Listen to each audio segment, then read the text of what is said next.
Hello there. It is stream 226.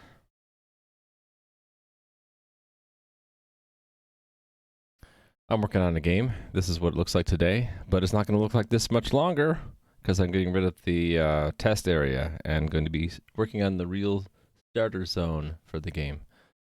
So I switched my stream schedule a little bit. Not the time, but the content. If you look below in the stream panels, it's set up now. So it's following what I had proposed in Discord a little bit ago, where Mondays I want to focus on game content, and Tuesdays bug fixing, and Wednesdays game mechanics, new features, that kind of thing. Thursdays refactoring, and Fridays user interface, graphics, and audio. So since it's a Monday, it's going to be game content. So I'm going to try my best not to add any new features, do any bug fixes, or any user interface stuff. It's going to be whatever tools I happen to have, as much as I can in the game content. So the first order of business, I think I would like to deploy the latest version of the game. So I had my Linux box ready to go this morning, so I can build the code. That's what I'm going to do right now. CMake build release, just to get the production in sync with my local test environment. I think everything should be good, but we'll find out. And while that's going, let me build the front end of the game. So that's npm run build here. Oh, wait a minute. I don't want to build that version. I want to increment the version number of the front end. About half the time I forget to do that. 1.24.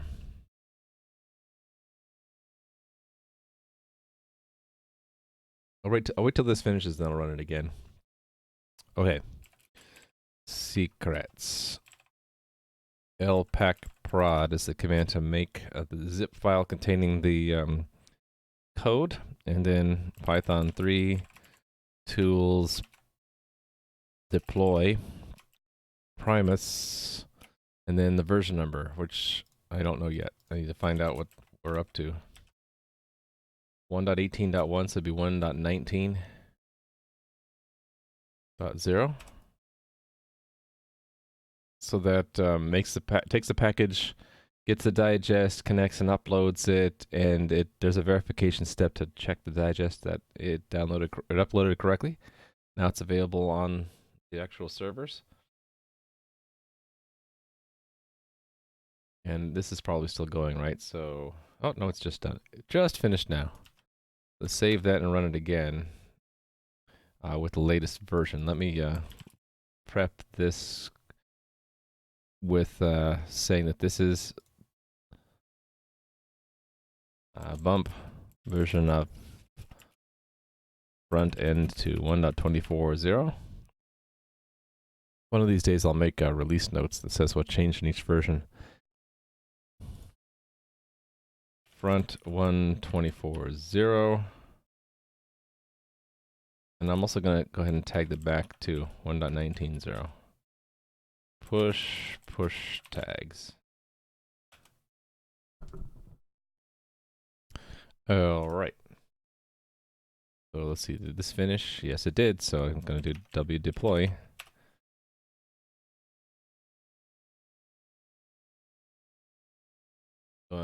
Logging into the backend server. Actually, I can prep the version of the game I want to have.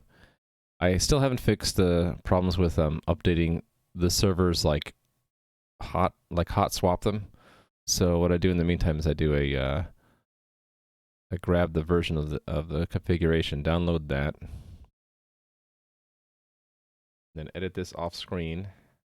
Basically, just to change the version numbers that the game that the orchestrator program will launch when we start the cluster. Save that and then re-upload it.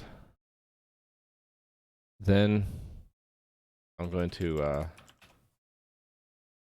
take a game snapshot and then hit Control C. So stop the game and wait for, I don't know, 10, 15 seconds so that any network connections are flushed out. Hey there, Rally Monkey and Draclin. How are you guys doing? Howdy. That name is dangerous, just in case I wasn't told. That's true. I'm not the one calling it though. It's Lua. So I don't know. Lua wants to use it for some reason.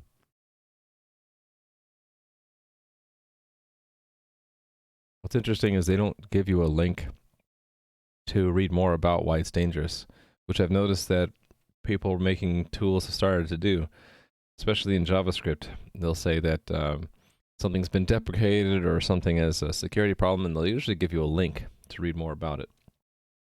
What is git tag?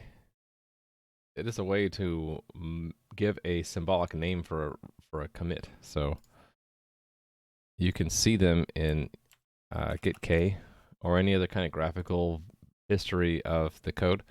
So it'll show that there are 2 tags. I don't remember it seeing it this way. Anyway, usually just show up right here in front. They're just graphical names for commits. So anytime I can go back and say, well, what was back in, I don't know, like what's the very first version of the code that I put into production? And it was this one. And I could actually go and grab that code exactly and see what I had. Yeah, I've tagged them both because they're separate deployments and they can change independently. So front is the JavaScript and back is the C++. Good. This or anything else? Maybe. Just minimize it. I think I'm sitting here waiting to start this up again. So let's do it. It launched 1.19 on all 3 servers. Connecting to them now. Connections established. They're up and running. They're on the cluster, and graphics glitch aside, it should be running the latest code now.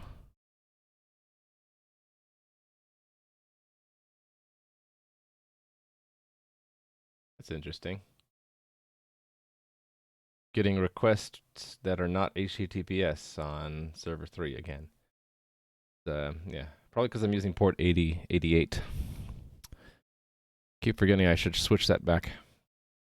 Anyway, the latest version of the game is up and running. Can you make a shopkeeper for me and say, oh, thank you? I don't know, maybe.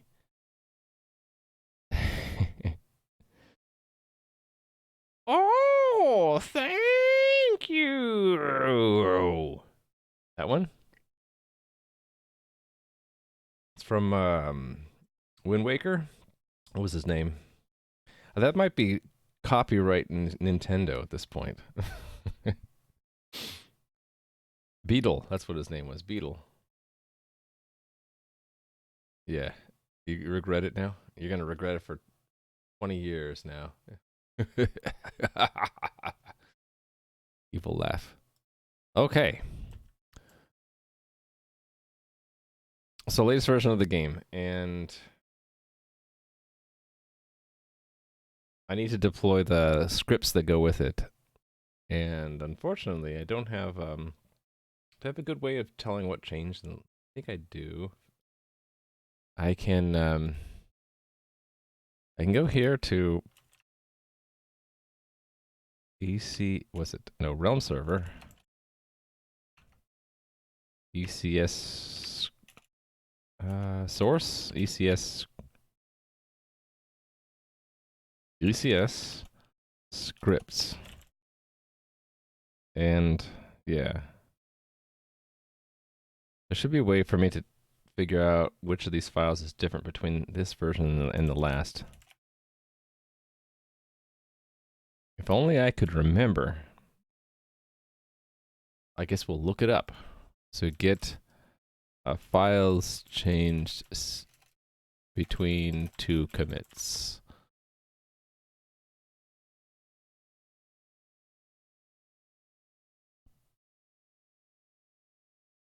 Aha, there's a... Okay. Git log name only. I don't know why you do name only and pretty one line.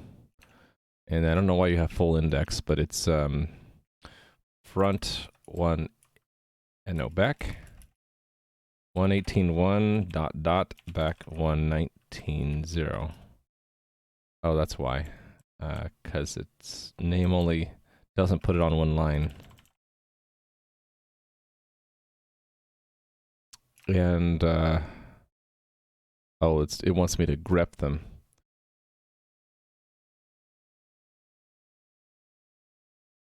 And then sort and unique. That's ugly. Is there a better way?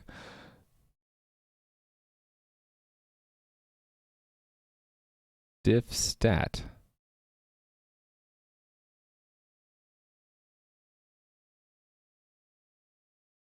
That looks easier. What does that do? Git diff stat. And then what is it? The two versions? Okay. Back 118.1, back 119.0. Well, that didn't limit it to the current directory, but maybe that's okay.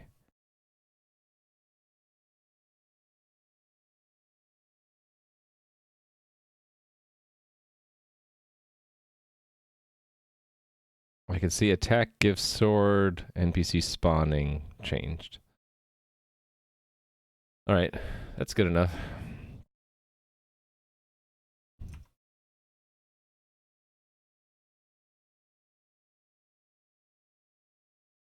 Attack! Wonder what did I change in attack?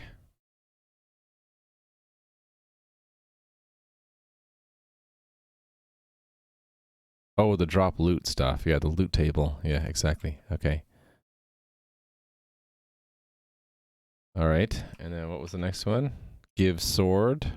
I don't know how I modified that one. How would I have modified that? Did I just change the attack cooldown on it?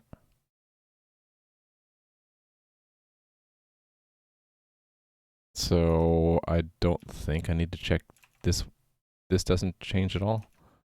I don't see any differences. What if I take... Well, it's going to differ in the tile set, obviously.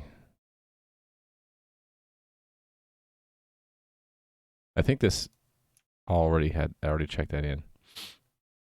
And what was the other one? NPC spawning, yeah.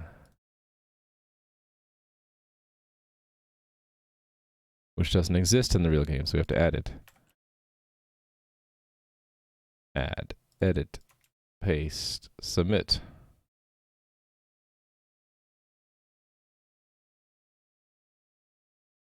I'm guessing that's why it's plus and no minuses on it. It's new. No, that's not true. That wasn't new, and it's just plus. So it just added lines, no removed lines, so it won't show if it's new or not. That's okay. All right, so there won't be any NPC spawning anymore. So let's go target and destroy those old NPCs. Verify that the new NPCs aren't spawning. I will leave Bill around. We don't want him to die. Looks like they're all clustered here. Remove all of the old NPCs. Goodbye. Thank you for helping us test.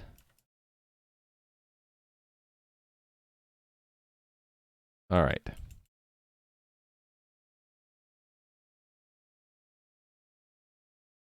Slimyville. Should I get rid of Slimy?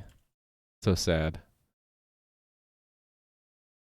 Yeah, well, I can keep him around. We'll repurpose him. He just takes an NPC slot, so there will be a max of 8 NPCs because there's 2 accounted for outside, right? All right, so everything looks like it's running. So yeah, well, let me test to make sure I didn't screw anything up. So we'll make We'll make a spawn area. Maybe on this little island here? Well, no, there's a teleporter there. Do I have a test little island that doesn't have a teleporter on it? I can make one.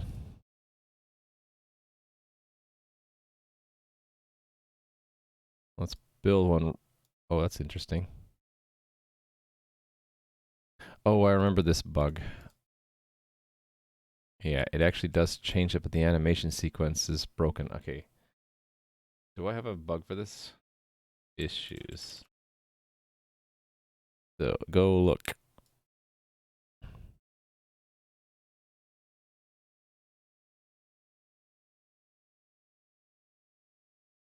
Yeah, this one. Right?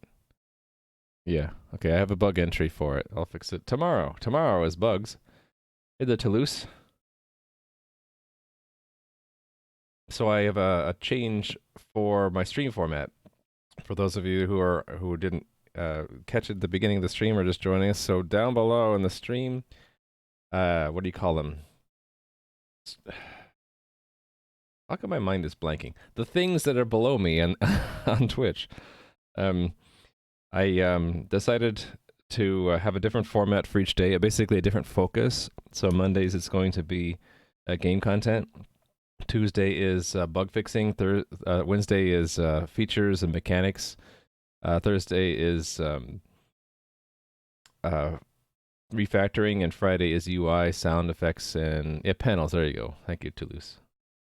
So today is going to be, I'm going to try to avoid doing any new features, any bug fixes, any refactoring, that kind of thing. It's just going to be game content. So I'm working to remove the test area and make a real starting zone, and with just the tools that I have. So I'm testing right now that the spawning system is up to date, and so I need to actually, I can't do this in the default zone, can I? I just realized. I'll put this back to water. I need to go to a different zone, so let's go to the far lands, all right? We'll have it spawn NPCs around this area, so I need to get the coordinates of this. -1, -2, fine. And then we'll get this zone number. 5696. 5696. Right, and then let's work on it in here. So this is JSON format, please, and then I'm going to just save this. It's not in scripts; it's really zones. Yeah, we'll track it. Why not? Far lands. And let me copy the spawning table from the cavern that I had in my test environment, and we'll work on this a little bit. I think I will just have orcs. So that means I'm removing the slimes, I guess. Yeah. I just need this really quick to make sure it works. I need to make sure the tile set is correct. The tile set for NPCs is 3760. And the items are 6562.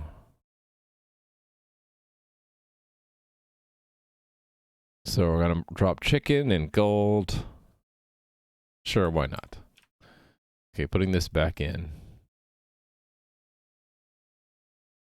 Update, and then this, for some reason, this is broken. What was that again? 5696. Okay, looks like it's working. Oh, I didn't have the coordinates set right, did I? I want a -1, where is it? The position. Origin, right? -1, -2, right? Radius of 1.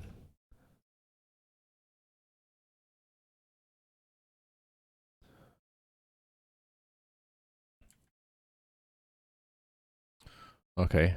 Oh, there we go. We got an orc. He just popped into existence. Let me get, since there's no one logged in to help me test it, I'm gonna have to do it myself. Localhost. Oh, wait a minute. No, I'm not going to localhost. The real game. I need my real password manager out. They don't use chickens for reals. Log in, put the password there. Log in. All right, let's go test that we can destroy the NPCs correctly. Oh, wait a minute. That's right, it's down here. Spawn an orc. I guess I left that debug message in there. And there's 4 of them now. Oh, get some loots here. Okay, cool. It seems to be working. So they're dropping loot and I can pick it up. And the stacking works correctly. I'm about to die. I wonder if the... Okay, the death dialogue I forgot to update to make it modal. Let me do that. Death modal. Save. Okay. So now when I die, it should pop up the death dialogue in a modal way. Oh, they're spawning way too quickly. Oh, that's right. I increased the spawn rate for testing. Come on. Oh, I got some food. I got 25 gold now. Die.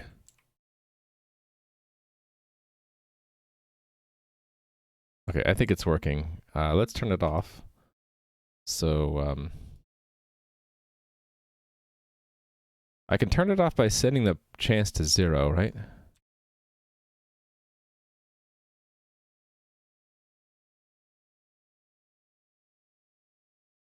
Remember, don't shoot the food. Yeah, it's a Gauntlet reference. 5696. I'm gonna want a more convenient way of doing this, actually. Update, fetch. Okay, now I gotta clear out the old NPCs.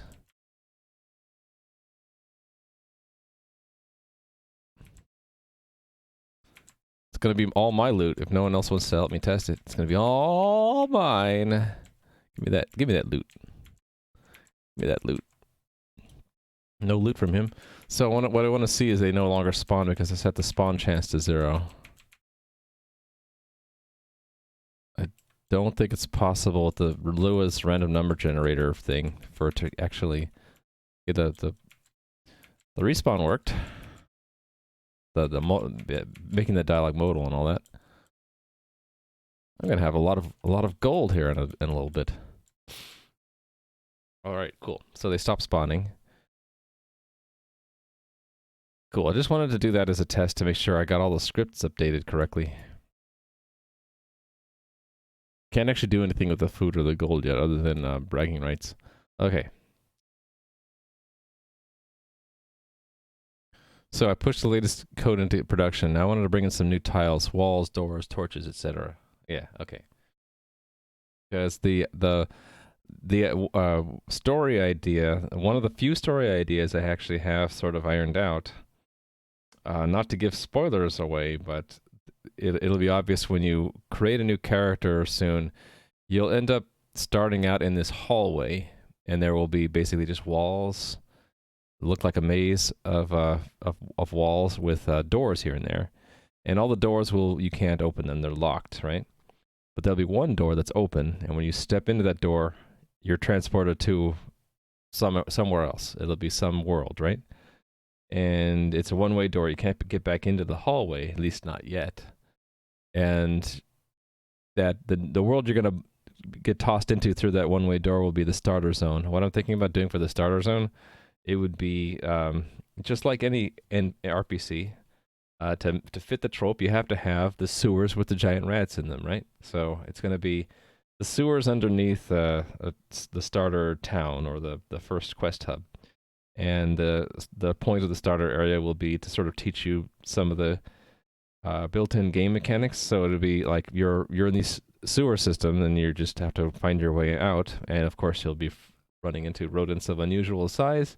There might be a few weapons you find to teach you the systems of picking up things, looting, combat, and then eventually you get out you find the way out, and now you're in the town, and you can, sell whatever stuff you got in the sewers, and then pick up some quests and continue the game. So that's the idea. Is I want to get some of the sewer system. I want to get some of the Between Realms area, and that will be probably what we turn the default zone into. And Yeah. Nothing more to say. That's about it. Oh, yeah. And because there are a lot of people logged into this default zone, I'm going to have another one-way door from the current test zone to that Between Realms area. So we'll put a doorway somewhere. And the moment that players step through it, they're just teleported to where they would have showed up if they created a new account.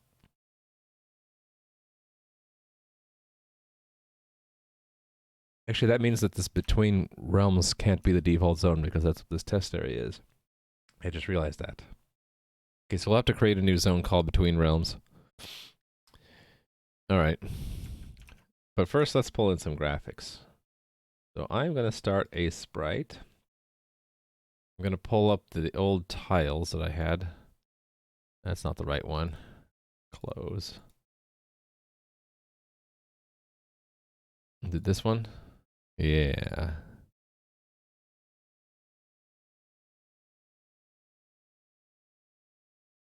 All right. I have a tile for a wall. Actually, I have two different wall tiles. Actually, they're next to each other, aren't they? Like a brick wall kind of thing, a gray brick wall and a gray rock wall. And then I had some other things in here like a torch, doors, window. I'm gonna just pull in all these things. Pillar, a chest.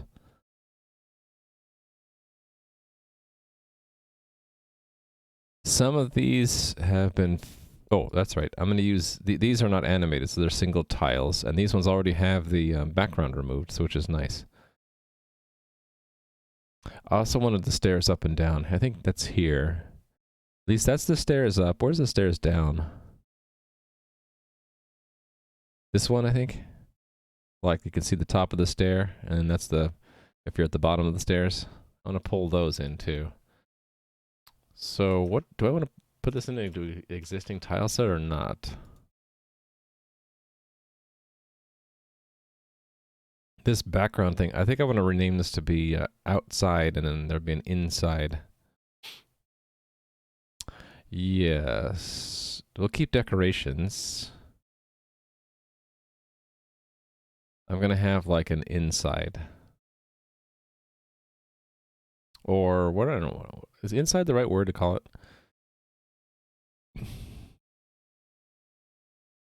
Inside, outside? I can call it inside.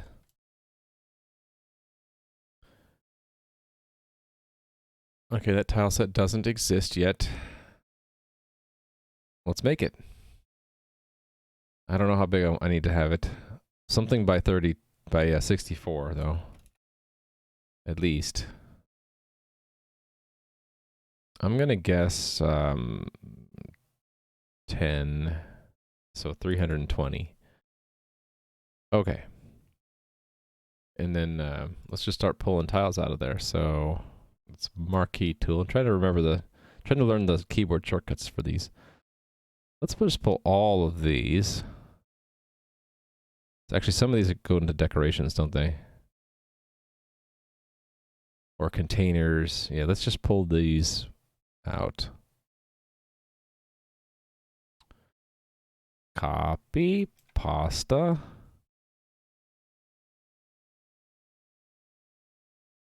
Trying to align it so it's the top left corner there. Okay. All right, that's them. These walls are next.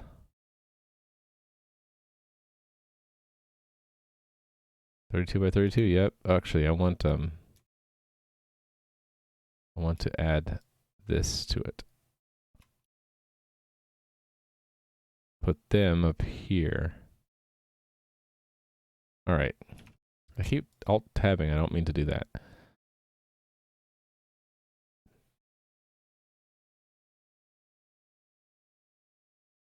Oh, I wanted the stairs up to stairs down, right? Okay. This one up here. I need to remove the background from that. And then this one here.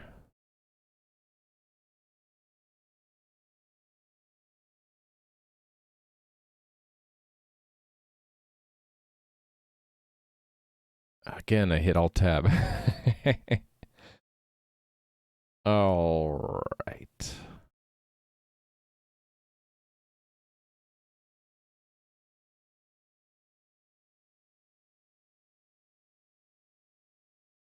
I'm just scanning through to see if did I miss anything.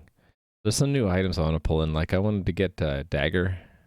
Where's the sword that I have? Okay, here's the sword. I was gonna pull in dagger, and I was thinking like rusty dagger is the first weapon that you find in the game. Because what else are you gonna find in the sewers, right? It's all gonna be rusty. I should probably get the key at some point. Oh, and I want to get the dragons in there too for NPCs. Not yet though.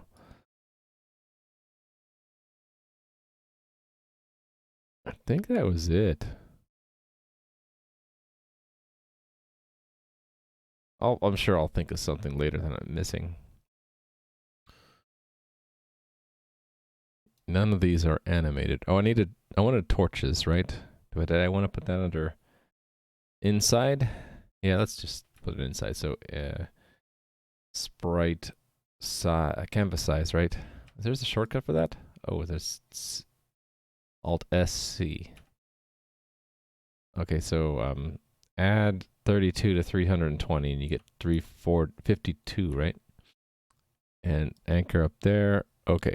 All right, there are 2 torch tiles I want to copy. This one. And frame 2 is over here. Okay. I'll put that right under. I'm gonna have this convention where if it's got an animation sequence that's vertical. Okay, let's save this, and we're calling it not public but assets. We're calling it inside. Save.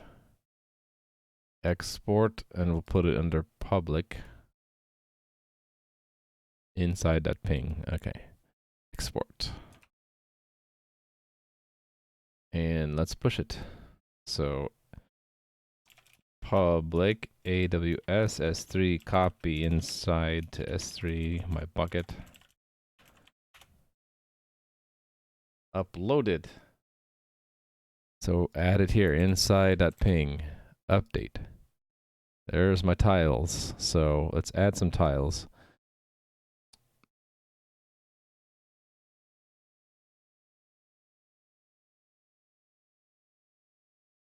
Okay, pillar. Let's make this one solid rock, which I think is 8 is for solid rock. And back to 1. And I think if the torches are meant to be attached to a wall, so I think it's okay for me to say 1 for torch. Let's fill in the actual tile information.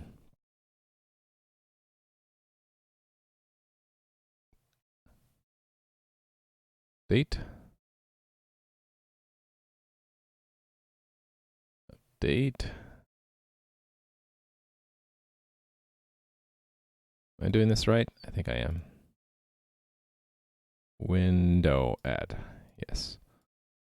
Update. So some of these, like the window, are going to be more useful later when I add the feature to the game or the mechanic of visibility. Maybe we'll work on that on Wednesday. Update. All right. Add a wall. Update. Add this wall. Oh, I forgot to do the mask on that one.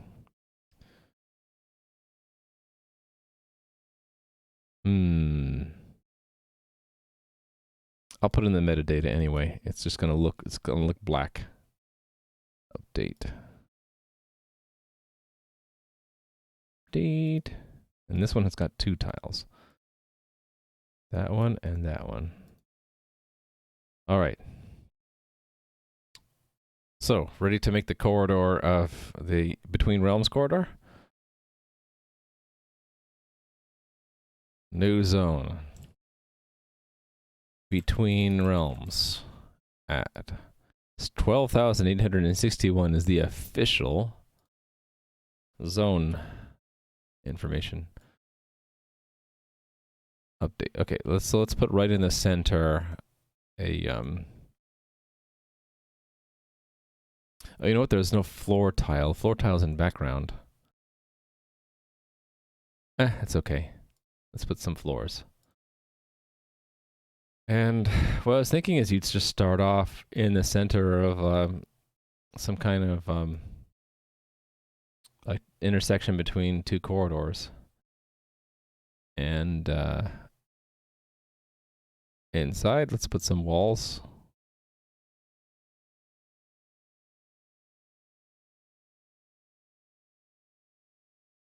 And there might be, let's say that there's a closed and locked door at the end of every hallway. We won't make it too big yet. Because the idea, and a little bit of spoiler here, is that the idea is if you had access to this hallway, which you won't normally have through the course of the game, but occasionally maybe, is that you'll end up in some part of this infinite labyrinth of hallways with doors, is that the doors you can actually open with keys are the ones that lead to different worlds. And it might be that the key is used only once and you get booted through, or it might be the key is reusable. And there'll always be lots of doors that you can't open. But if I introduce a new zone, it would probably be through unlocking one of these doors so that someone can be keeping track of which doors you are open, which ones you can open and which ones you can't. And then I might have like, I just won't tell anyone, but I'll like make one of the doors on like that you can open that you couldn't before, and people just have to discover, hey, look, this door, you can open it now. It leads to a new zone. Hey there, Erdion Jam. How are you doing? Okay, so let's put a closed and locked world traversing door at the end of each hallway. Oh, that's right. I need to have a, needs to be a wall background. Forgot about that. Oops. All right, so door on top. How did I do this? Did I do it with shift? No. Alt. I should just make a click override to do this. I thought I did that. Did I not make it so if you hold shift, it adds one on top? Maybe I meant to and I just never did. Let's see. That would be under the front end. Stage. Interact. Tile. Right click is to remove, right? No, this is left click. To add or update. This is, okay, so I didn't. So I'm gonna have to do it manually. So, oh well. Shoot. Well, once I make the first door, the other doors are easy, right? So I click a position in the world, and then, that's interesting. Add doesn't work? Oh, add works, but I have to hit refresh. I knew about that bug, actually. But I don't think I have it in here. Let me look. Add.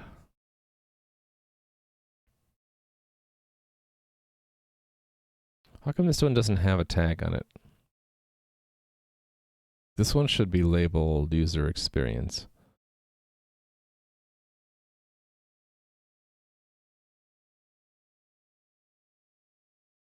Add.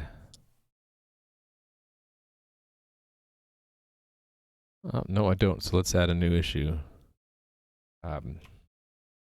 Pressing add while in entities panel doesn't show new entity until refresh pressed. Submit. Actually, this is kind of a bug, I guess. We expect it to show up. Submit. All right. Anyway, so I need to give this a tile. So let me just copy this tile. And I want ID 2.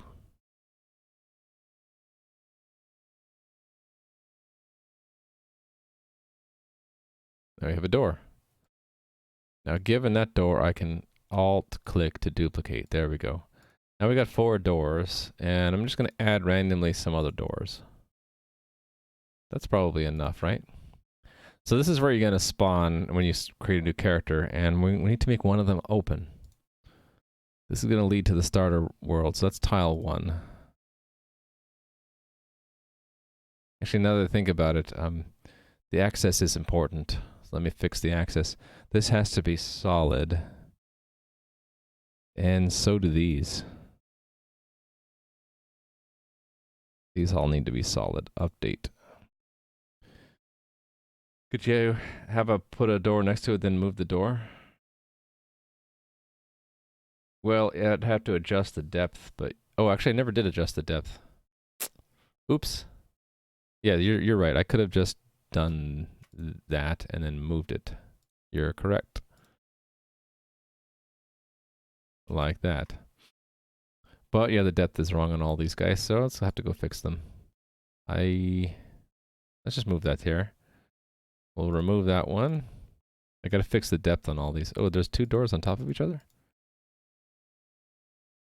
Oh, there was a wall there. Huh. Well, let's paint a wall back on there. Oh, that's... Oh, the door was depth 0. That's the problem. Okay. Let's fix the depth.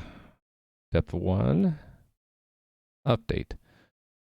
And let me just remove all these doors. Copy the one door.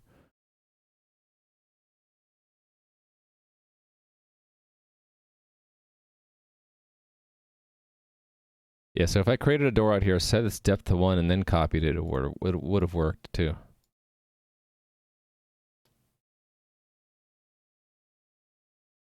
I'll give you a point for that. Let's see. So copy that door everywhere. And like one here. Another one here. I want to make this one open, actually. That's tile 1.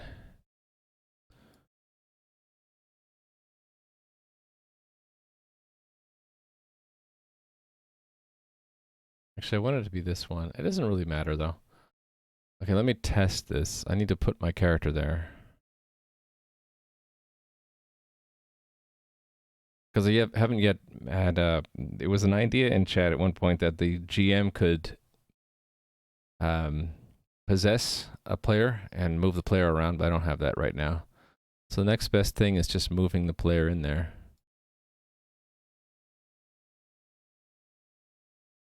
So move him to this zone, right? Yoink! Ah! Where am I? I'm in this weird zone here. Okay, I can't move on to the wall.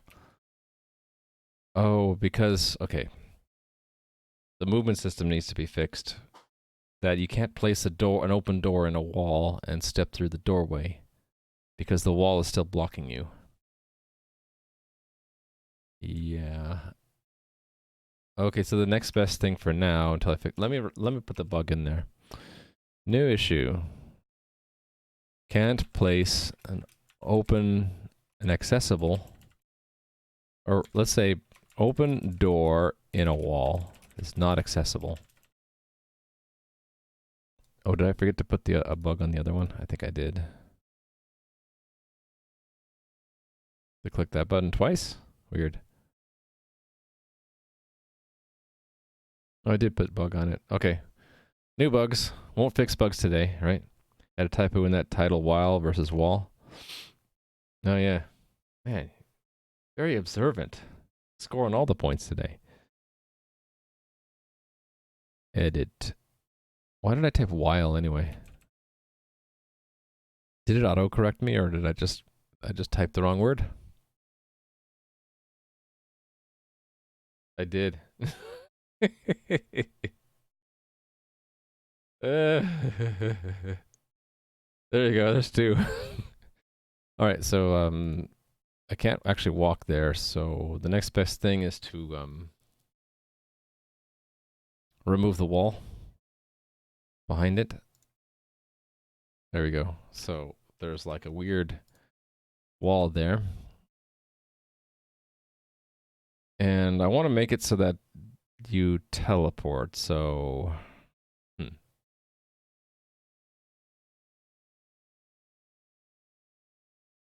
It should be safe to just... Because, right, if I have it teleport you immediately, you won't be able to walk out here.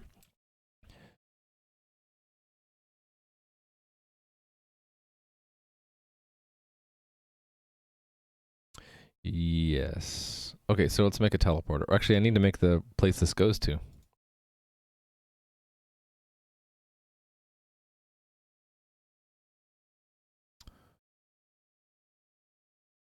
I don't have a name for it, but we'll say sewers beneath first a starter town. I'll fill in the real name later. Can you add another wall tile which uses the same tile set but is actually walkable? As a temporary fix, maybe? Yes, we can do that. It's a good idea. I need to remember this, though. Someone will have to remember that there's a different wall tile there. So add, and then it's not going to display correctly here because I haven't fixed this bug. In fact, I should put that in now before I forget. New issue. Tile previews, tile panel. Do not use animation list, frame list. Labels bug. Submit. Not only do they not use the animation frame list, they don't even use the, like, add a tile here and make it that.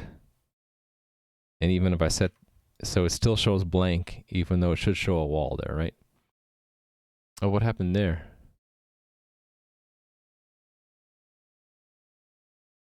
That's weird. 2 and 7.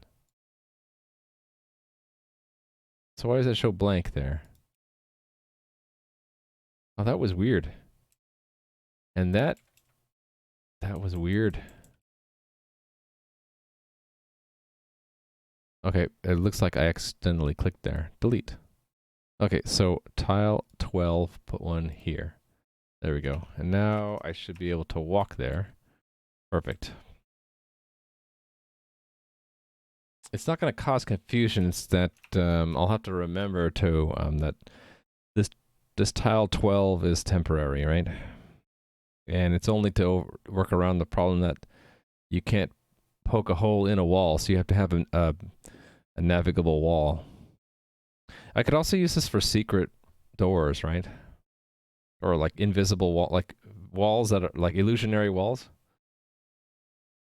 But I had another idea to do that instead. It would be that a tile could have some metadata attached to it that would override the access, that kind of thing. And there would be a special tile, so it would show a special marker for it. All right. Anyway, let's make this new zone. Sewers beneath the starter zone. Let's go. All right. So let's make some sewers. Background. Yeah. Let's have you pop out at 0, 0 just for convenience. Let's draw some sewer. I don't have to have it incredibly big yet. Something like this.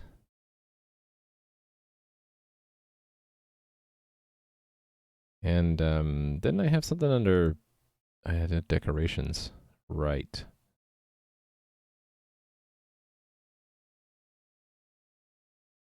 I don't think the access is going to work on these either. Let's test it. So I'll do Toulouse's idea, where I take this and I just update its depth. And then I can drag it around. I can put it over here.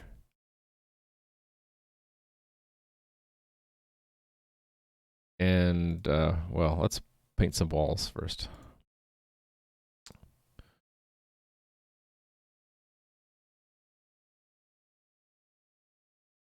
It actually looks too clean, doesn't it?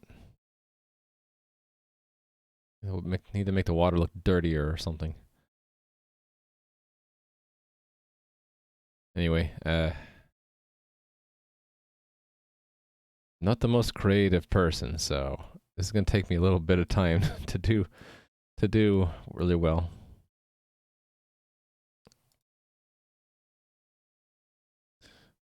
We should have like these terminate randomly.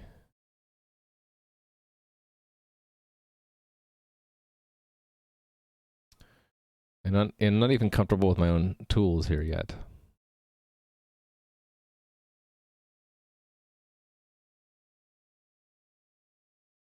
Let's have this one go this way and kind of terminate there.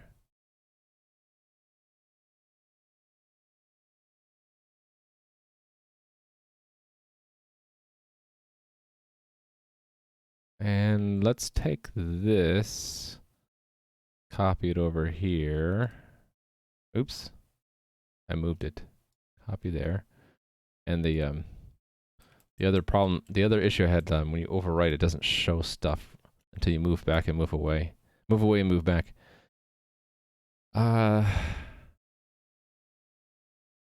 Let's make it not too crazy. Have it be that big. Background. I want to have it where you start here and you kind of have to go this direction and then maybe over to here. And so let's put the stairs up here.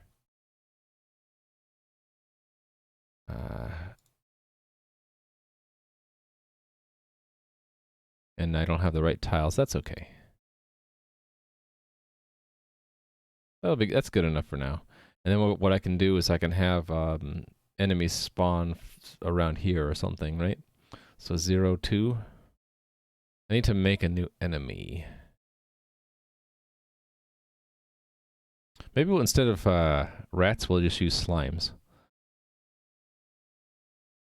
Okay, so let's take this and save a copy of this as sewers 1. And the name of the zone. This one.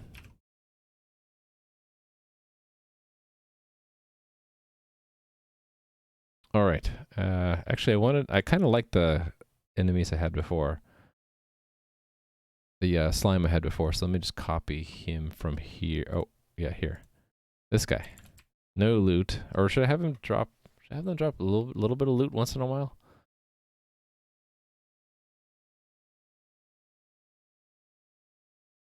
Like a coin or two? Let's just get okay, let me get the numbers right. Actually, we could make it so that they can walk on water. That would be interesting, right? So 3 instead of 1. Chance not a whole lot, but reasonable number, right? 05 maybe. Yeah, these ones had lower dexterity and lower hit points, right? Between 4 and 8. And we'll have them drop a coin or two. So 1 to 3 coins, right? And maybe not that often, maybe a quarter of the time. And of course, no chicken. And name is Green Slime. All right, and where in the game? I wanted to, yeah, let's make him start here. Or 2. Radius 0. Tile 37, 60, and tile 7. Okay, so this is the new record for this zone. 12942. Fetch. Update.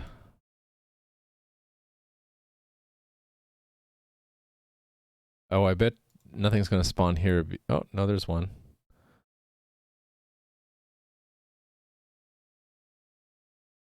One thing I would like to do is we shouldn't have like NPCs spawn and move around if no one's here, right?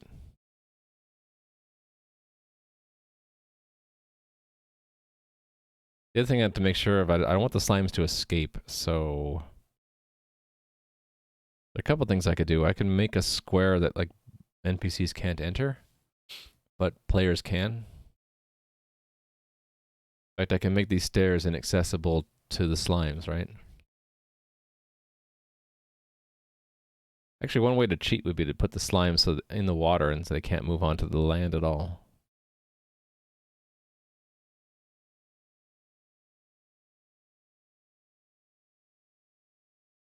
Maybe that's what I should do first. How's that finger?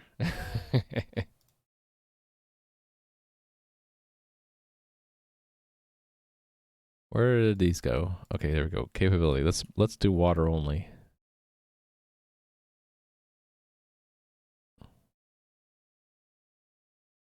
And that means I need to update this one. Water only. 12942. 12942. Update.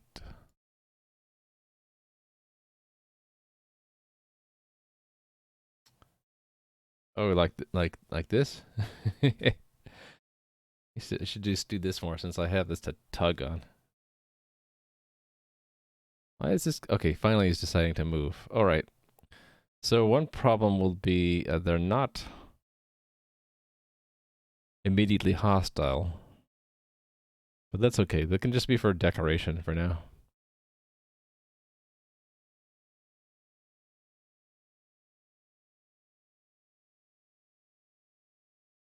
And I want this to lead to the town. They're sewer slimes, yep.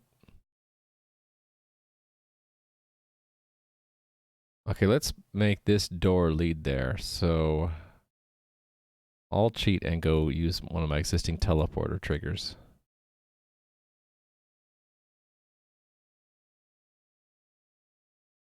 One, 2, 9, 4, 2. 1, 2, 9, 4, 2.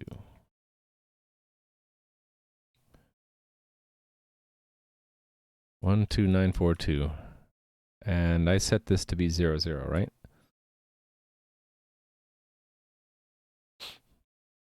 Trigger. Not trugger. Trigger. Add. Okay, one-way door. Let's see if it works.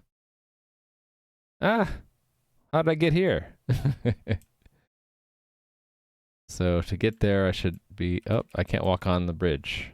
Oh, for the same reason that we had the problem with the wall, right? So I should have a workaround for that by having another background tile that's accessible to land and water, right? Oh no, just requires land. That way the slimes won't walk on the bridge. And add that, yeah, water. I guess we're adding it the same way. It's scrollable with 8,000. Update and then go there. And we're painting over that square with that. Now I can walk on it. And I guess what I should do is just make the NPCs attack anyone on sight and maybe pursue you.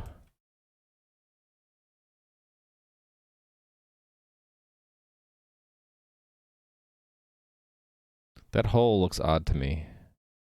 Let me fill it. Zoink. Okay. Cool.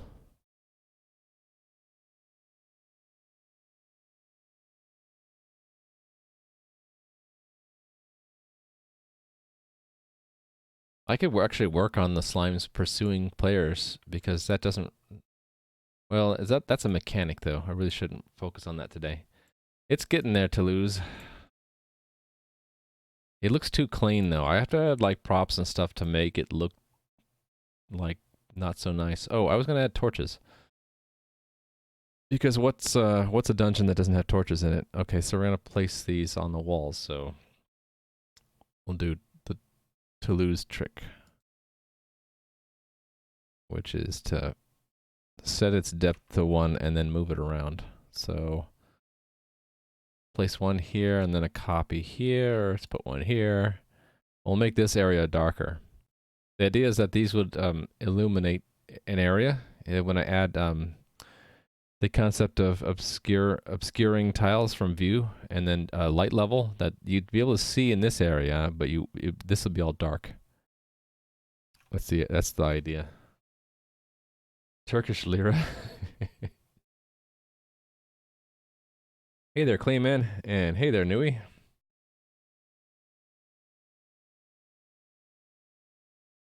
I'm working on game content today. So if you see below in the stream panels, I decided to find a focus for each weekday that I work. So today's game content. Tomorrow is bugs. Wednesday is as I'm trying to memorize this. Wednesday is game mechanics, new features, that kind of thing. Thursday is refactoring, and Friday is user interface, graphics, and sound. Actually, I already know what I'm going to work on Friday. I want to add graphics and sound for when you battle.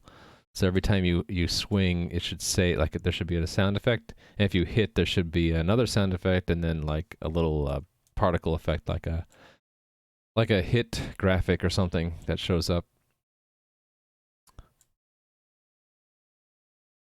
These guys are vicious. Oh, we dropped money. And I can't get the money. Should we allow the loot to stay in the water and you just can't get it? It'll no, it won't disappear. Did I actually, I forgot about that. I don't think I have a bug in here, right? But I should. About, items items, how did I get here? Go back. Issues. Despawn. Items should despawn when dropped. I don't have one. Let's add one. Items dropped as loot from NPCs do not despawn. In order for these items to despawn, a despawn time needs to be assigned when the loot when the items are dropped into the world. This is currently only done when players drop items. Label bug submit. That gold is going to be there until I fix that bug.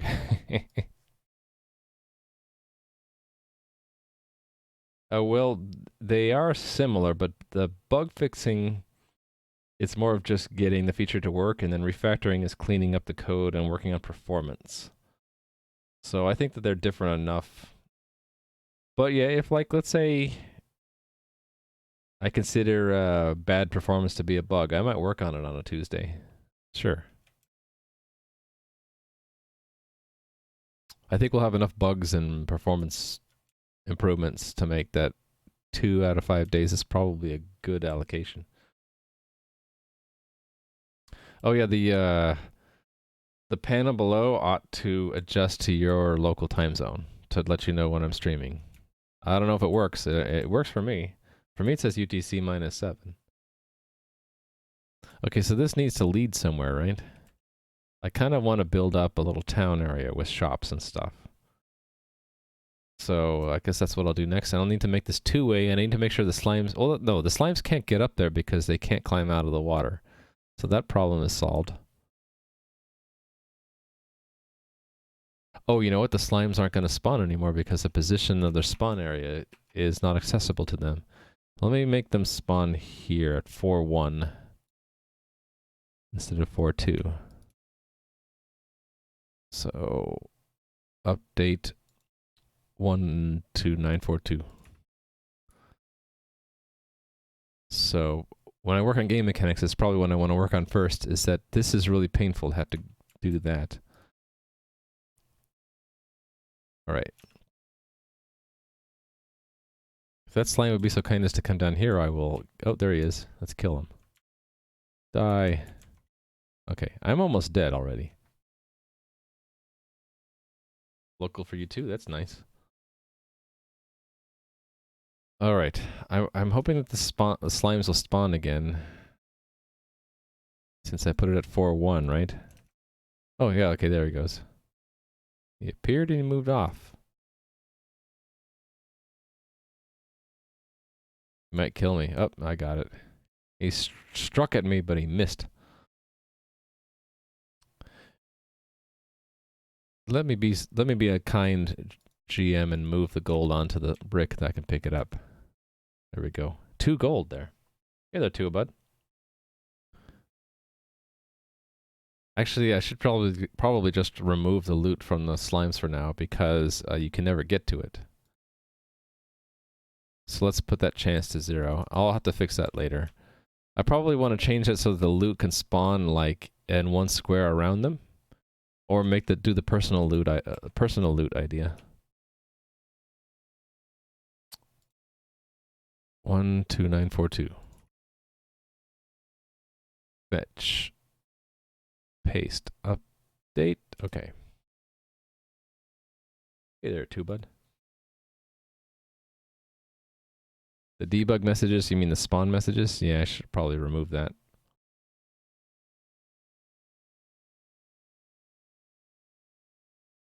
Or perhaps pick up loot from one spot away, like if you'd say G to get an item, it would ask you for a direction. That's probably a good idea. I mean, probably it is a good idea. Just put that in here. Allow players to pick up items from one square away.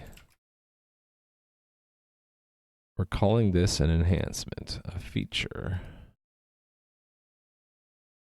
All right.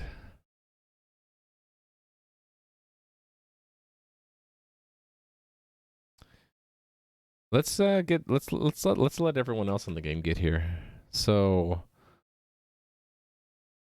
basically I want to depopulate the default zone eventually. So I need to have a way for people to get here. So it's going to be a similar thing to this one-way door, but on the other side. So let's copy this trigger. 12861. All right. Actually, I can just let me put it out in the water here. And modify it. 12861, right?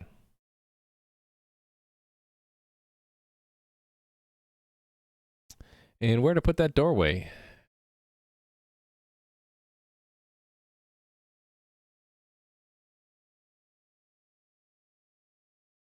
I'm put it in the mountain there, maybe. Add some mountains. Actually, I have to be careful where I put things here because I still have this concept of there being a zero zone. So if I'm looking at these 4 tiles here, is anyone logged out nearby? Yes. But no one's standing here. So I can update these safely. Wait a minute. Yeah, there's no one standing there either.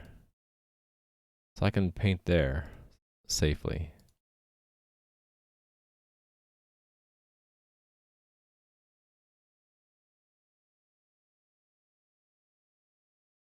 Let me do the same trick I did before with the, well, hold on.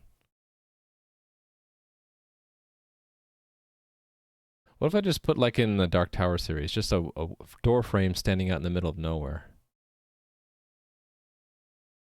Like there. And then move this one to there. Oh, I just copied it. Oh, I can remove the original then. Okay. So that's now live. If you step on it, you get teleported to here. Should probably test it, right? So let me pull my character back in there. Or Lazy Guru can step on it. Yep, now you're in the between realms. You're between the worlds, Lazy Guru. Thanks for the follow, whoever that was. I didn't see the message, but I heard it. All right, Lazy Guru's enjoying the view. Oh, there's a lot of slimes here now. Okay, let me pull my character back to the default zone. Yoink. Oh, yoink. Ah, how did I end up here? Okay, that's the way out. And then here's the only door that's open. And I'm here. Okay, cool.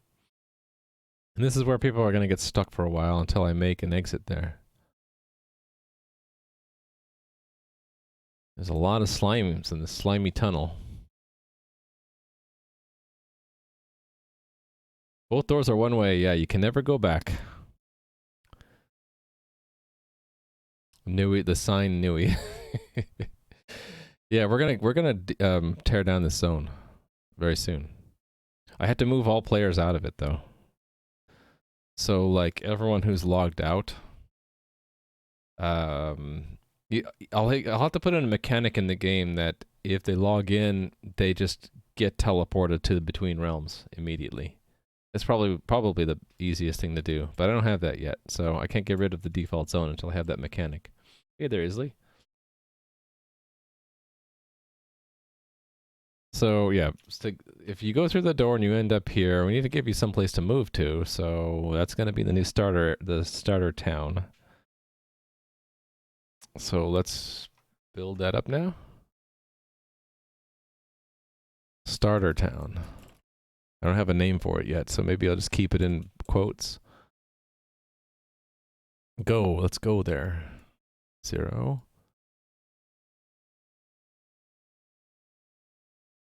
All right, let's place. Actually, hold on. Let me try to make this spatially accurate to the sewers underneath it. So if I go down to where that is, 0.5, and then go up, I want the I want to show the stairs down here, don't I? Oh, that's there.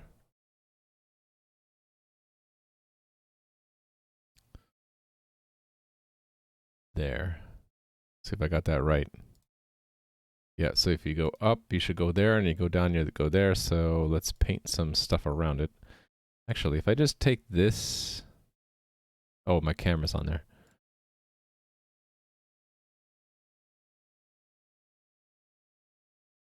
If I set that to depth 1, and it'll add a tile underneath it if I draw, right? So if I draw 12 on top of it.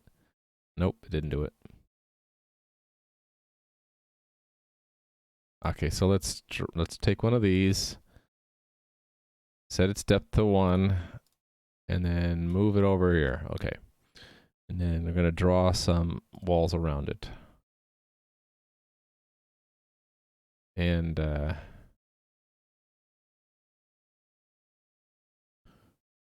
like a dirt path. No one goes this way.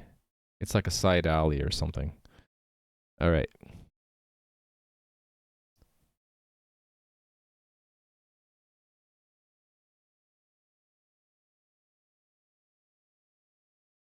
All right. All right. All right. All right. After stepping over the sign in the main world, it keeps you in the dialogue tab. Should change. It should move. It should change you when you move away. If it doesn't, it's a bug. It's a trap. Yeah, don't go in. Don't go in yet. How many people are here? Toulouse is in the area between realms.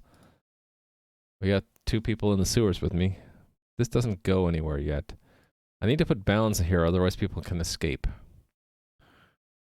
Actually, I can do that, right? I can put a closed door. Or a gate, right? Let's put a gate.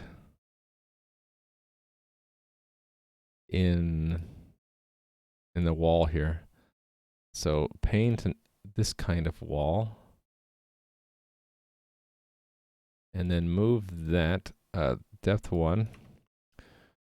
Move it to there. Oh, it ended up hitting copy, not move. Anyway, that should not be accessible, right?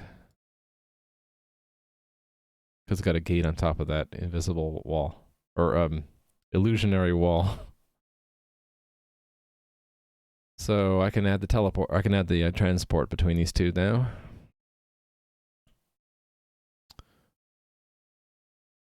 Transport. 13155.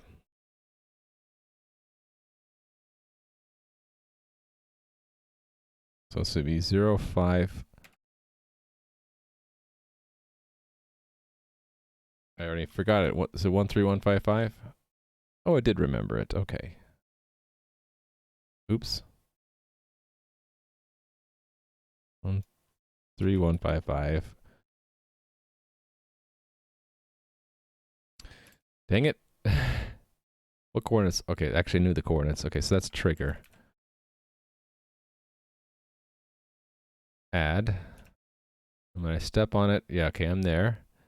But I can't get back, so let's add the reverse direction. 12942. 2942.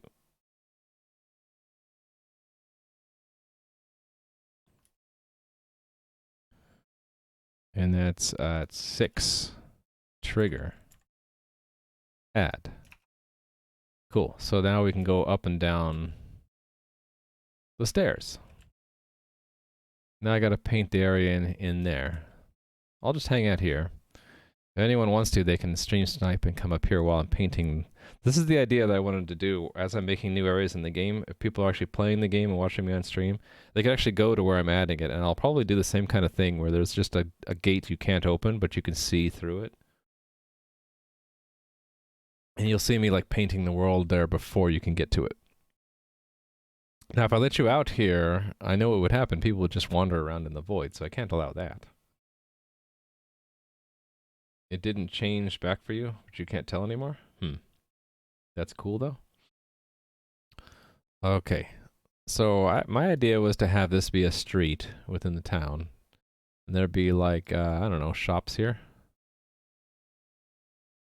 I don't want to make the town too big. Maybe I should set the bounds for the, this would be maybe one shop here. Oh. Squiddy! Thanks for the sub. Thank you for your support. I appreciate it. Thank you very much. I'm building a world that doesn't exist yet. But we'll get there. I guess we'll just make that solid. I'm not very good at world building. I'm just kind of winging it here. Is the water supposed to be flashing? The water's supposed to be flashing. Well, it should be scrolling, not flashing. It might flash because of the contrast difference between the blue line and the black background, so it might look like kind of a flash. It's literally just moving 1 pixel every 8 seconds divided by 32, whatever that is. Quarter second? Every quarter second's moving down 1 pixel. Thank you, Squiddy. All right. Yeah, if it's if you mean something else by flashing, I don't know. For me, I see it like it flashes a little bit as it scrolls because of the contrast, I think. I guess I could work on that by doing some anti-aliasing as it's scrolling. I don't know. Let's make this town not too terribly big. Let's have like another section here. There's little shops or something, and then we'll have like, let's make this like a main square area with that opens out to maybe we'll put the gates there. Actually, I'm gonna have an outer rock wall for the outer wall, just cause. We'll make a crawlway here, like a back alley here, and we can have just an end here to that side. And let's make the top and the north and east sort of an more open area, and close it off. I can close it off, and then I can open it up to all of you guys in a moment. So once I wall it in, we should be safe, and I can open this up, right? Okay. So to open that up, I just changed it to a 3. 3. Gates open. You're the first. I'm the first. Ha ha ha ha. Tried to capture it to GIF or GIF, but the frame rate seems to be too low. There's like one frame where it's completely black. Really? That's weird. It shouldn't. It should be scrolling. Contrast, if you zoom in, basically lessens or disappears. Yeah, it's very, very high contrast, right? It's between, oh, there's Toulouse. So to make this more realistic, we should draw the ground, shouldn't we? Let's put a street here. I don't have fill, so I basically just have to create a bunch of street tiles. This is going to be a well-orderly area. and go all the way. Let's go all the way to the. This will be like the way you exit the town area. So for now, let me take a gate.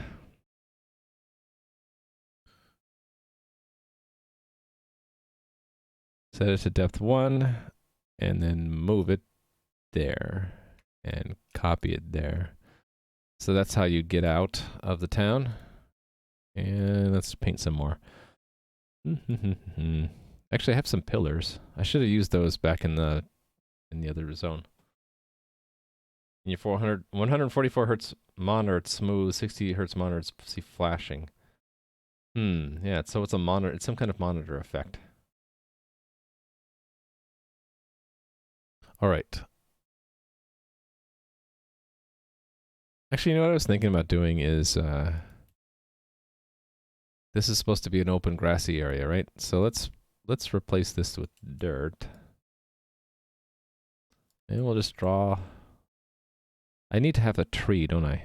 I don't have any trees. I forgot about that. No trees. Okay, sorry, no trees. Instead, we'll have some bushes. Maybe these would be marked where I put the trees later.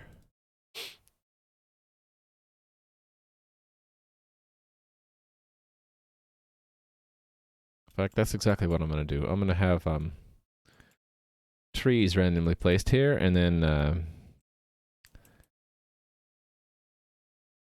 have a little pond here. Not too big. And then some grass around it.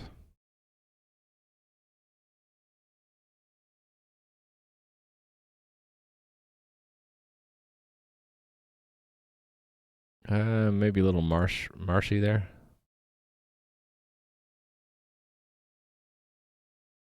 What else do I have to work with? Some dirt. There's Clayman, look at that. Oh, there's a new player in the game. Welcome. Just, I do that little name check thing to make sure that people don't pick bad names. Alright. Back to painting the world here.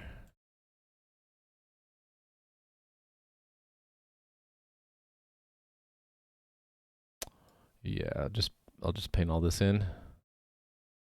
This is horrible for colorblind people, I know that. I have to work on that. Maybe have grass and dirt look slightly different so that I should probably just look at it in a monochrome view and try to make them distinct, right? Oops, I totally bulldozed over that bush right there. I'm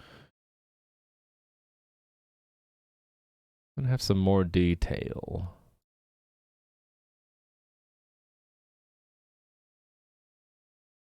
Some like taller grass here and there. Actually, I feel like making this more grassy up there. In fact, let's have a little marsh up there. World is randomly appearing where you're at. It's not random. It's me. It's the game master. Zoop! Grass rises up around you. There we go. You know, I should have like boulders and rocks and stuff like that, shouldn't I? All right.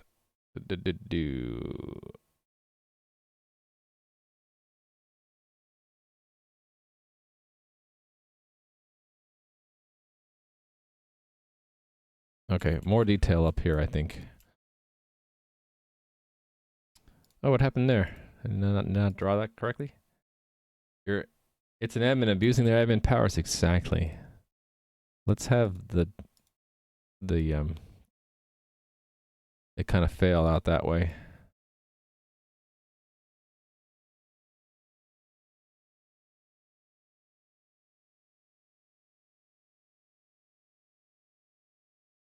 Like that. And then fill this in. Let's put some extra tiles there.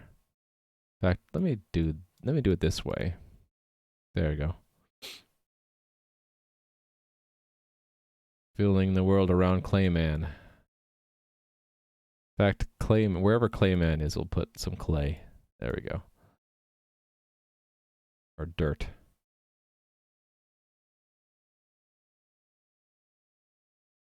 All right. Haven't filled in any of the shops yet. The world is definitely built around you, yes. Indeed. Okay. Don't know what I want to do here. I don't know. I'm telling you, I'm not a very creative person. What I should do is give some players the ability to have paint like paint, but not completely anything they want, but make it somewhat restricted, and then let's fill this in with water. Why not? And then let them paint certain things like what I'm doing now. Just give that to some other player, right? Gnarls, the grass is growing wherever you're standing. Shoop. Filling in the world. Okay. Need to add trees. Okay, I forgot to fill this in. Okay.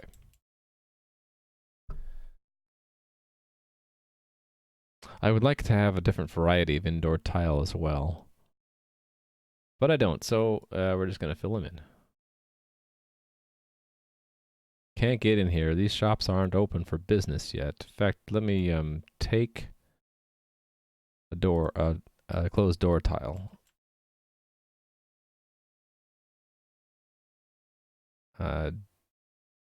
Depth 1, yes. And put it here. And copy it there, and there, and there.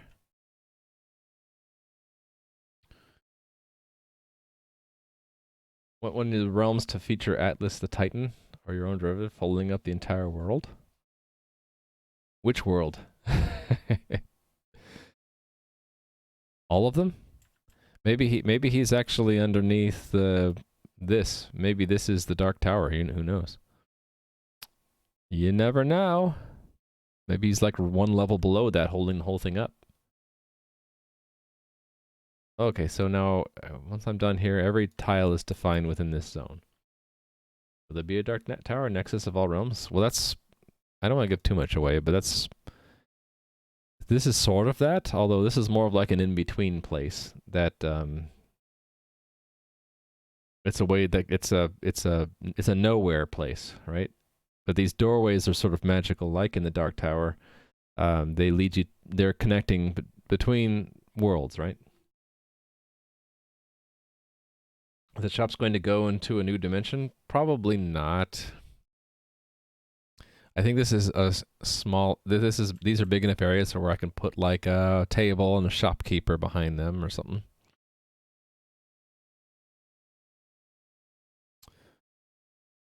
All right. I think this is good enough for now. Oh, there's a new player. Livid Toaster. Welcome. Close, lock that. All right.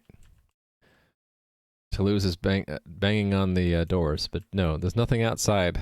This world, the town is the only thing in the world right now.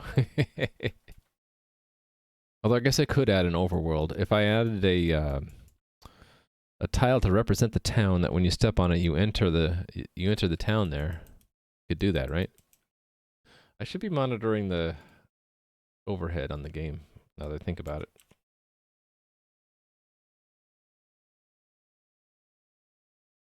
Okay, still under 10%, so we're good, I guess. The number I get from top is deceptive because it doesn't seem to add up. What does uptime tell me? Oh. Yeah, I guess while a whole bunch of people are playing, it does top 10%. That's what Thursday is for, right? Optimization? Alright. What can I do anything else here? I guess I can add torches.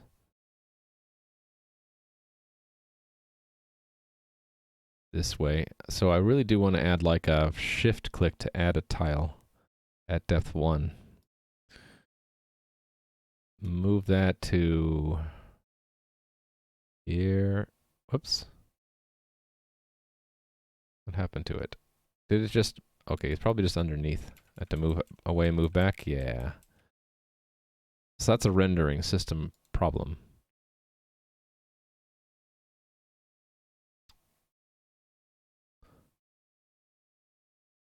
Zoop. Okay. This one...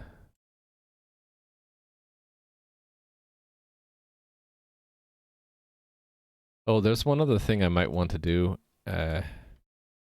Like if I put a torch right here, I kind of want to have it directional so that it only shows up in this room and not this room. And I haven't done that in the tile or the rendering system yet. So right now this will shine in both directions, which doesn't really make a whole lot of sense. Ooh, there's a new player. Azan, welcome. We got a lot of people in this new town. Alright. Makes me want to add an NPC. I should probably move the NPC here that gives you stuff, right?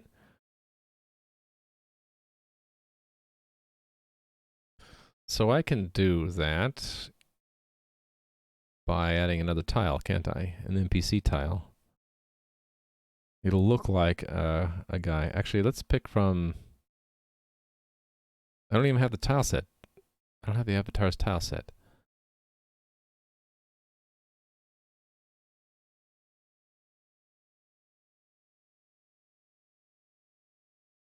This one should just be monsters.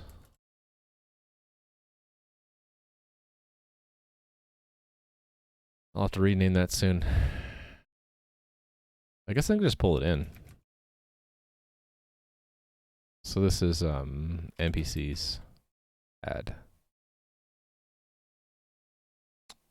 Okay, this is gonna look wrong, but I don't want tile 1 to be this guy. Let's just pull in him.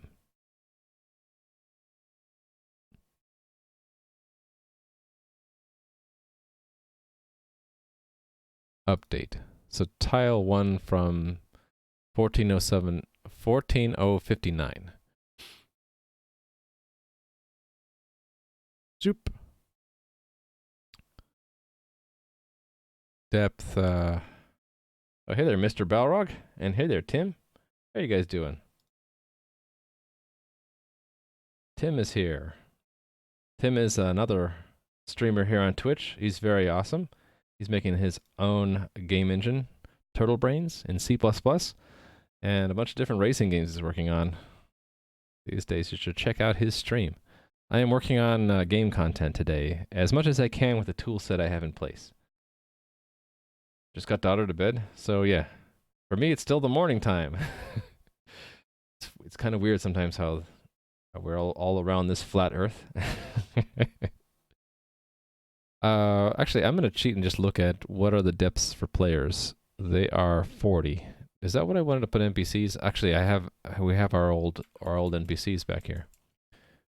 What is Bill's depth? 30. Okay, fine. Starter town. 30. Update. And I can then move him over to here and then put the ground back into position. There we go. You failed, Rally Monkey. Well, this is why no kids. It's certainly a challenge. Maybe when you shift-click a tile, it'll add the tile at the next highest depth. Yeah, that's what I was thinking to lose.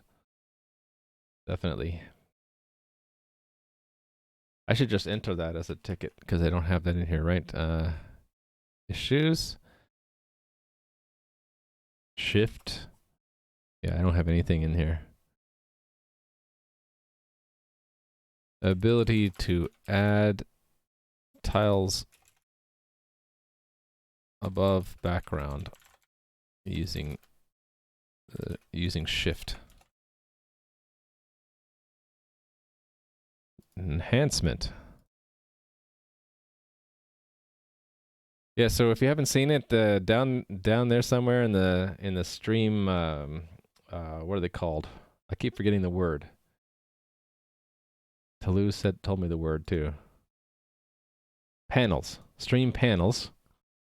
You'll see that I have put my schedule down there, which is it's the same time every day, but I'm trying this out now where each day has a different focus. So Monday will be uh, try to put game content in. Tuesday is bug fixing. Wednesday is new features and mechanics. Thursday is refactoring.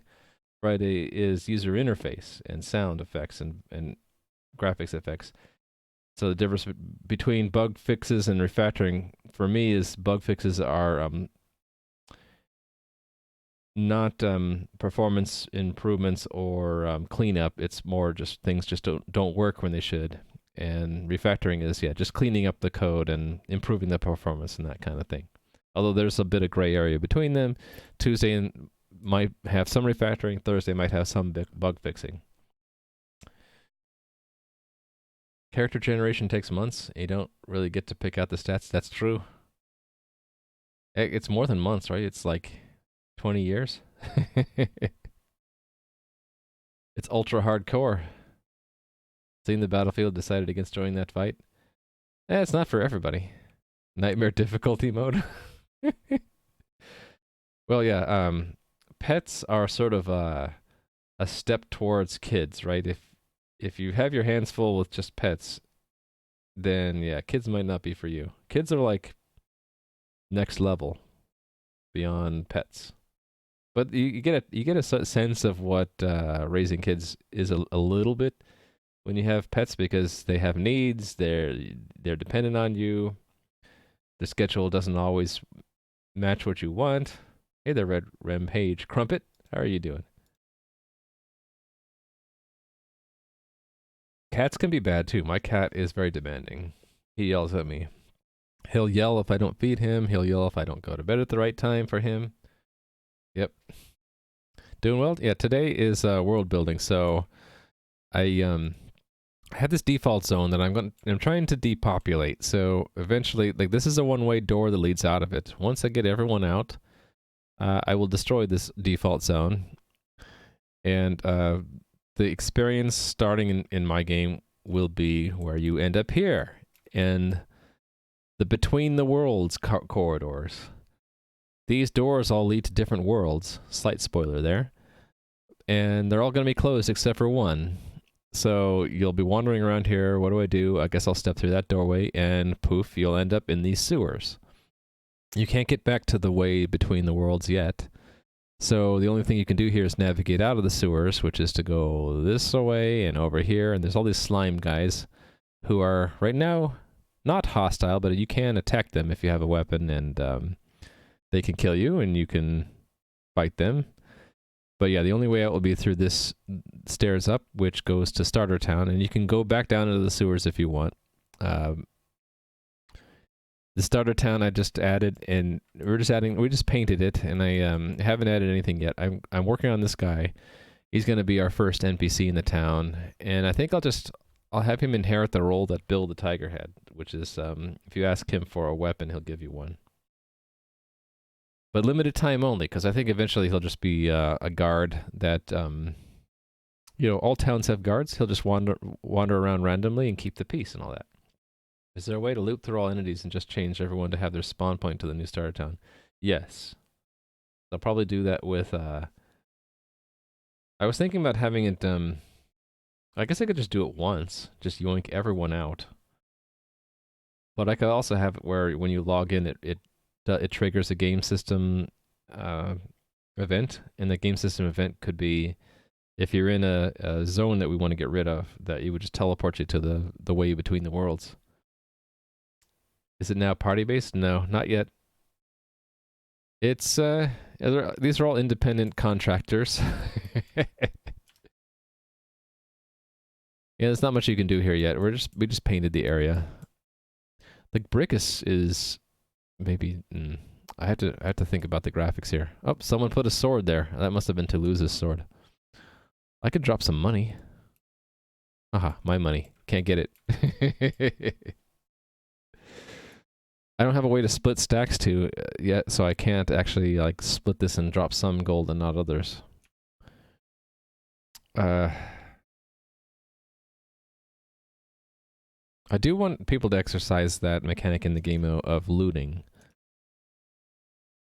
Maybe what I'll do is I'll expand the sewers and add a few orcs down there that spawn like very infrequently.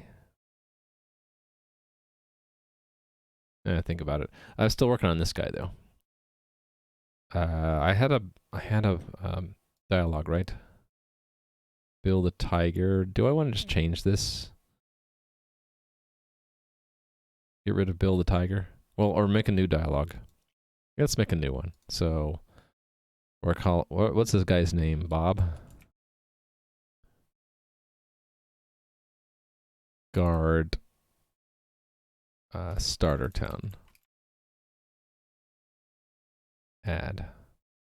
Hey there, Liquidor. What are you building the tiger for? The tiger. You know this tiger, right? Bill. His name is Bill. There he is. He was the test NPC that you could ask for a weapon from. So that's how you get weapons in the game when we were testing. So he's becoming obsolete because now we're guiding everyone here, and I'm going to make this guy run around.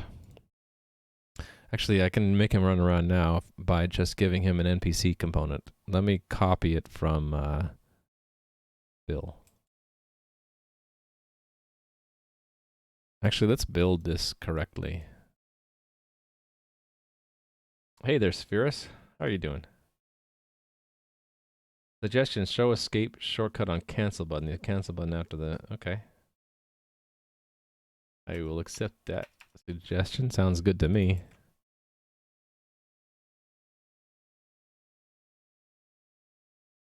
Have I seen the British Top Gear episode where Rowan Atkinson, where he explained why he kept saying Bob in Blackadder? No, I haven't. All right. Oh, that was not the thing I wanted in my clipboard. This was. JSON format.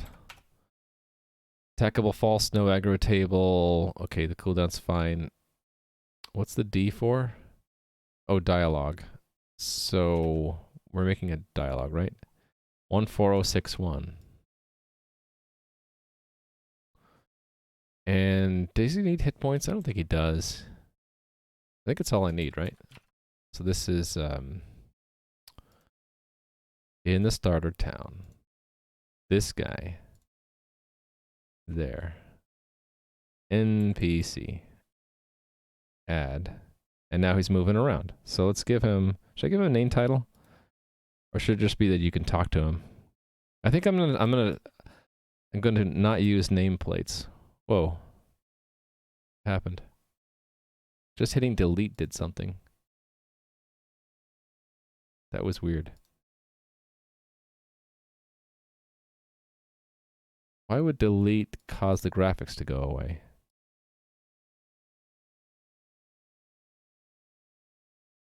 Weird. Oh, you saw it too? I wonder if the game crashed. The game didn't crash. Weird. That happened to everybody? Yeah, I wonder what happened. Oh, that's wacky.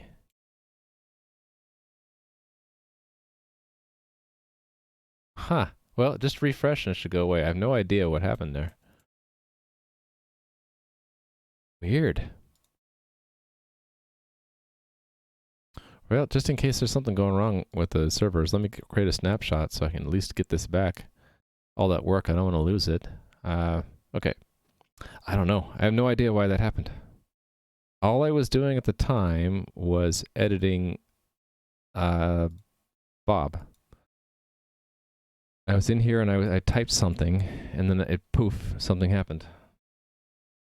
Yeah, refresh should fix it. I don't know what went wrong there. The only thing I can think of is it lost the tiles. The tileset information got updated somehow, but I wasn't on that screen, so I don't know why that would have happened. Weird. Because this is a different entity. Yeah, I don't know. Weird. I had the number down wrong. 14061. Oh no, that's the tile, so that's the dialogue. Okay, so we just need to make a dialogue. All right. So add a conversation. We should go to conversation, add, it should say some a tell. Before you stands an impressive figure. Impressive figure.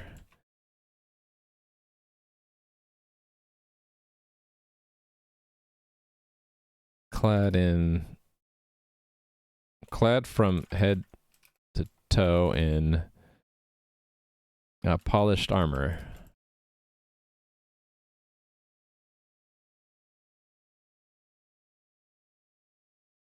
Hello. Hello, and welcome to our little town, he says. Behind his gilded helmet.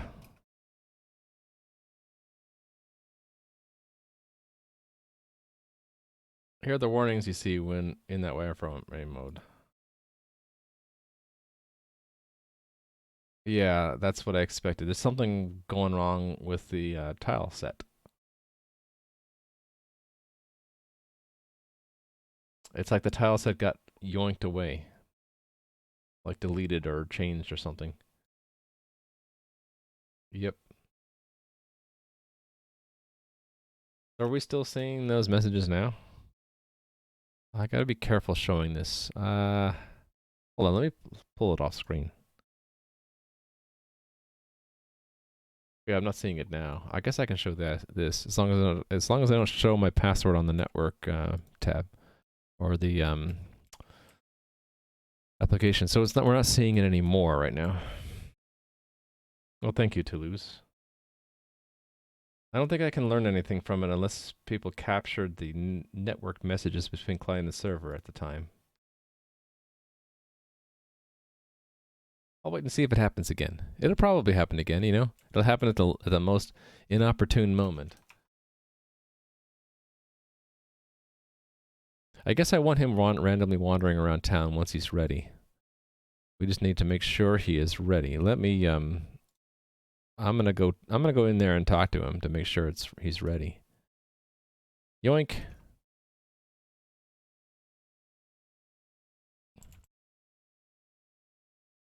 Oh. The dialogue ends right away. Cause Convo has no choices. That's right. So we need to add a default one. I'm sorry. I can't help you with that.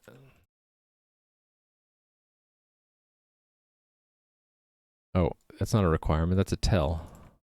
Okay, and so the typical things: name, job. Name. He's gonna say, "My name is Bob."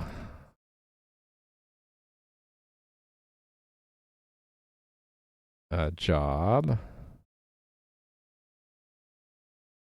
I guard this place from troublemakers.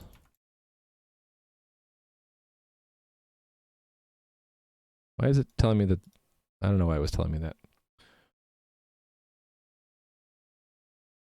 They're the same thing right now. That pickup item, I haven't remembered to remove it, but all the actions are moving here. I just haven't remembered to remove it yet. I guard this place from troublemakers like Sue. Sue? Who's Sue? Hey there, Cthulhu. Okay, and let's add a guard. Tell.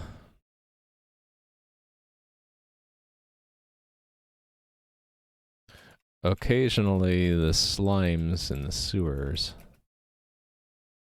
Let's just say the denizens. The denizens of the sewers. This is quoted. The denizens of the sewers get restless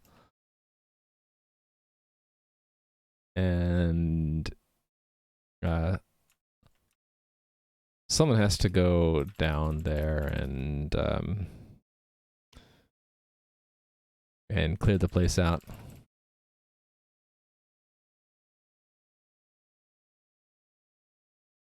Where's this going?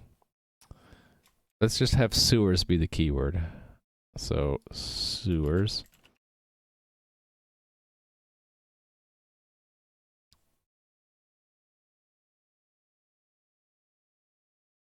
Be careful down there. If you go down there, make sure to bring a sword or something. And then sword. Actually, this is where I wanted to have another state, right? Multiple choice state. Sword goes to the sword state, and he'll say, you need a sword? And then it's going to go to the sword state. So sword has a yes and a no. No. Goes back to convo, add. And it's going to be 2 yeses. Has room. Actually, they are going to go back to convo. Yes, no room. Oh, and on convo, I should add a by. Goes to end. And he says, oh, I have to hit add first. Stay safe. This guy's a nice guy. Stay safe. Let's save this. And then, sword. So, the no is easy. Suit yourself.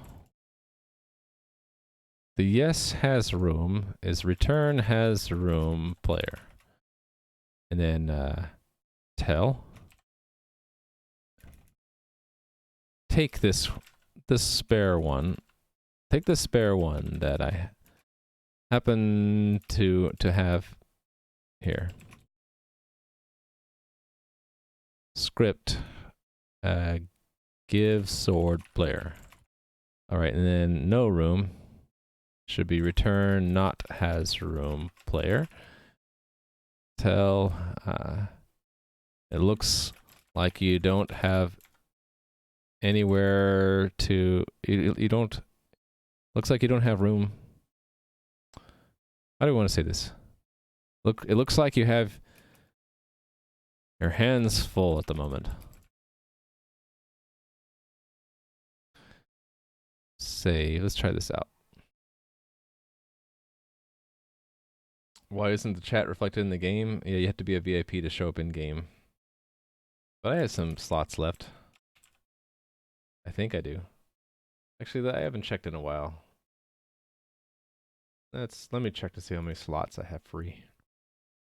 I've reached the maximum. Okay, I don't have slots.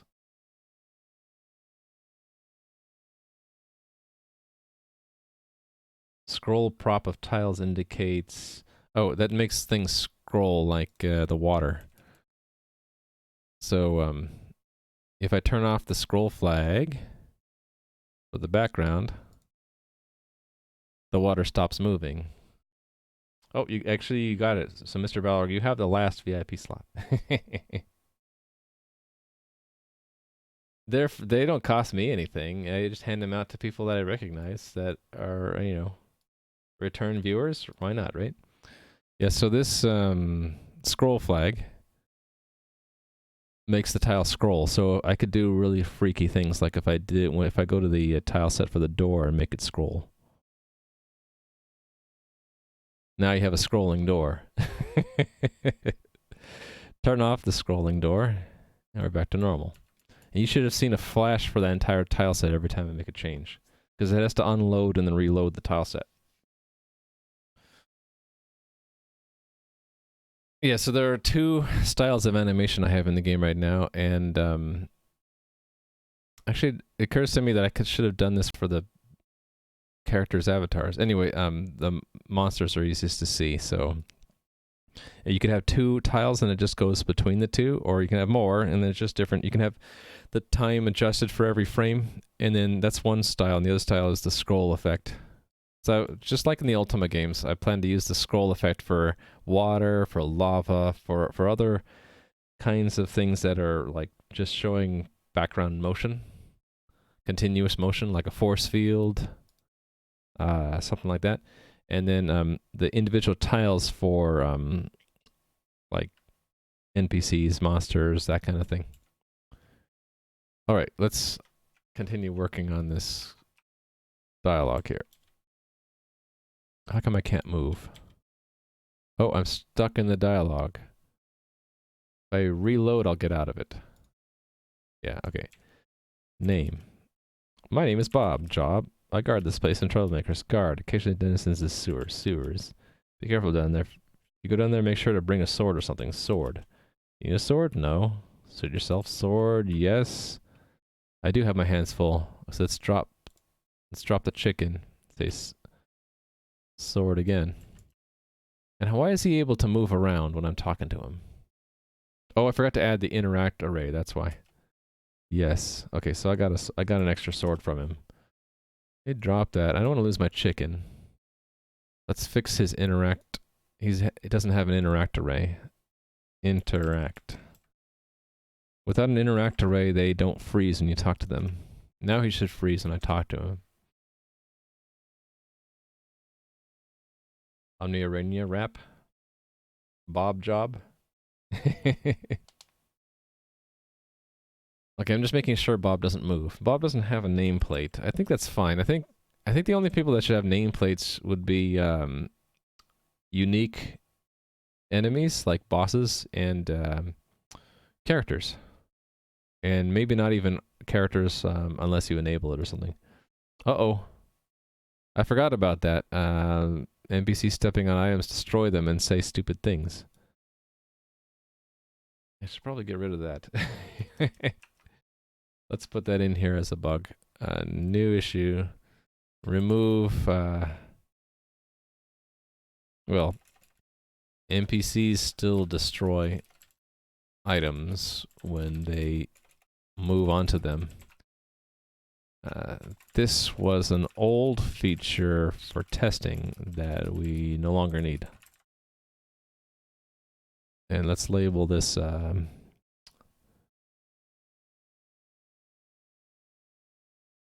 redesign. Yeah, it's a change to existing feature.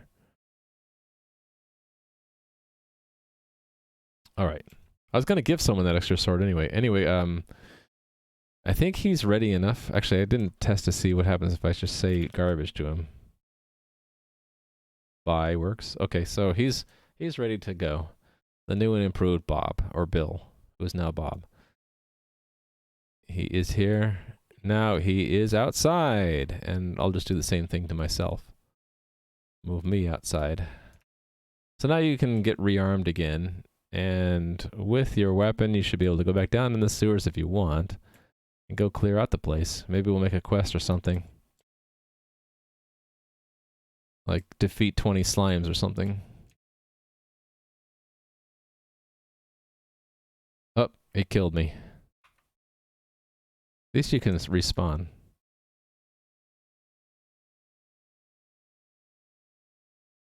You're now stuck in a loop on login. Uh-oh. How'd that happen? Are you on 2 different tabs, maybe? You have died. Yes. When you die, though, you can resurrect, so it's not too bad. Let me see if I can find Mr. Balrog.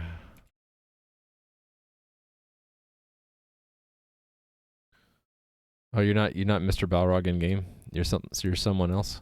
So it would be you're nom nom nom? Well, you're logged in now. It stopped. Huh. Oh, and here's a new character I didn't see. Unmask.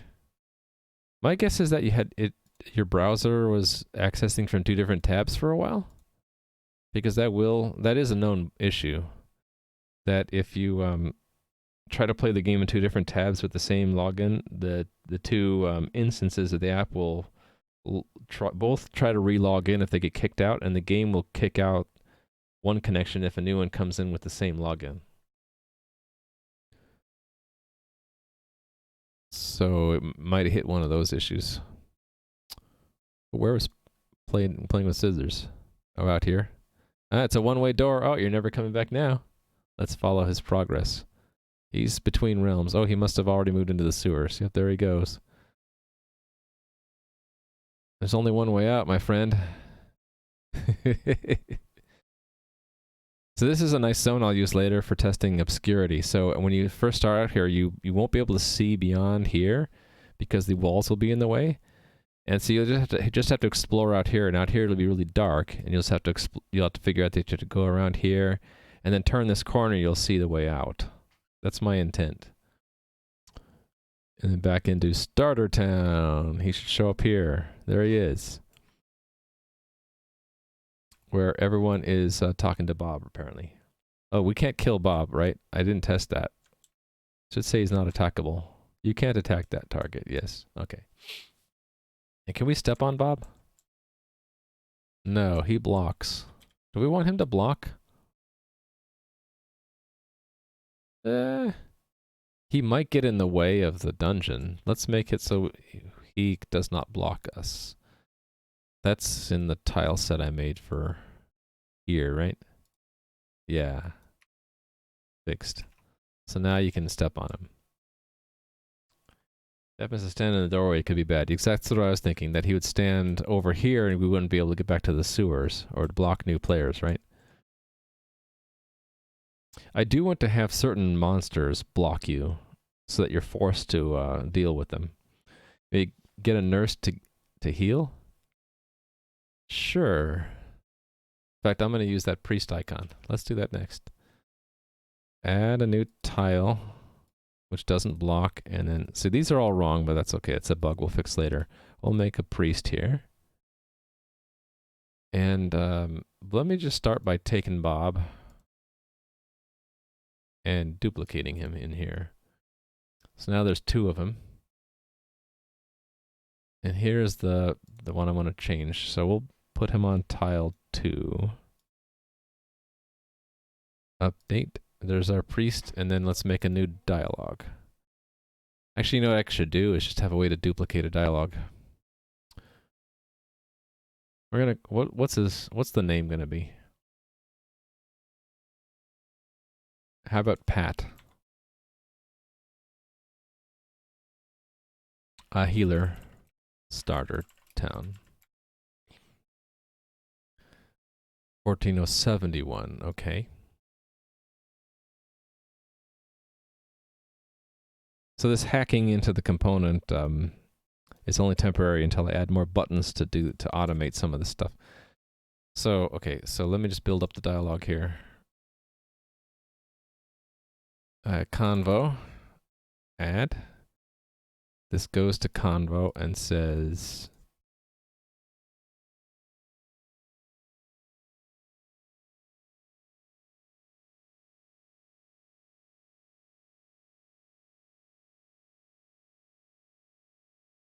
The figure before you is clad in strange red robes. Clad in a strange red robe.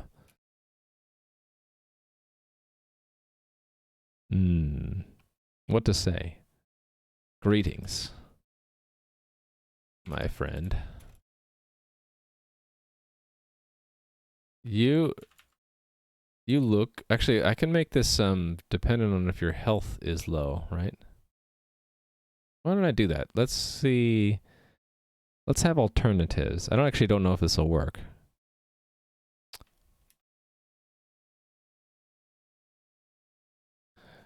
We'll make this one just go into Convo, but then I'll have a requirement. I need to have a script for it later. Let's just do it without the clever part. We'll just have it go straight to there, and then here we'll have the typical things: name, job, by, exits.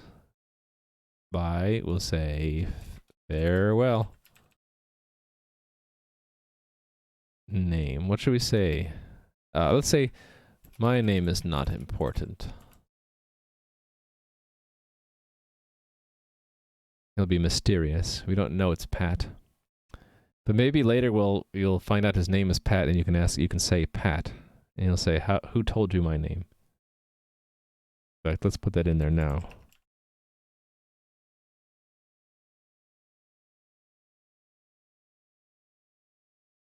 Who told you my name? Okay, just a little thing we're putting in here. Job. I tend the sick and the wounded.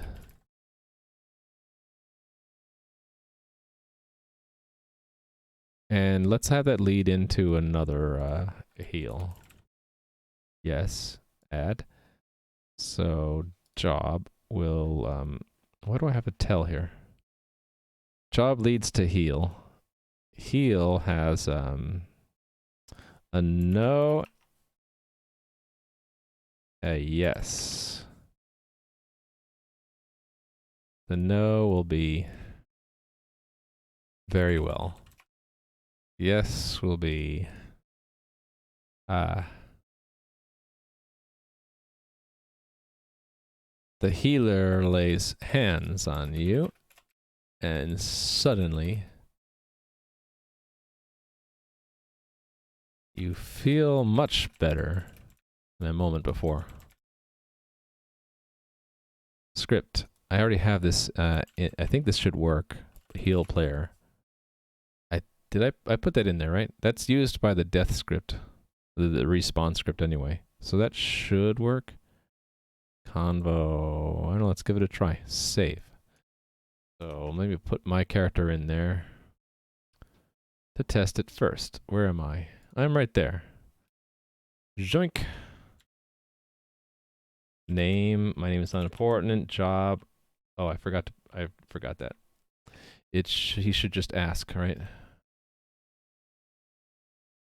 Convo. Job.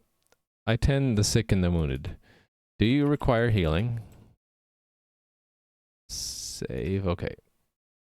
Oh, and he doesn't have an interact thing, does he? Oh, he's moving around. Oh, no, he does. Why is this interact O and 1, though? That's not right. What the heck? 0 and 1? That should be an empty array.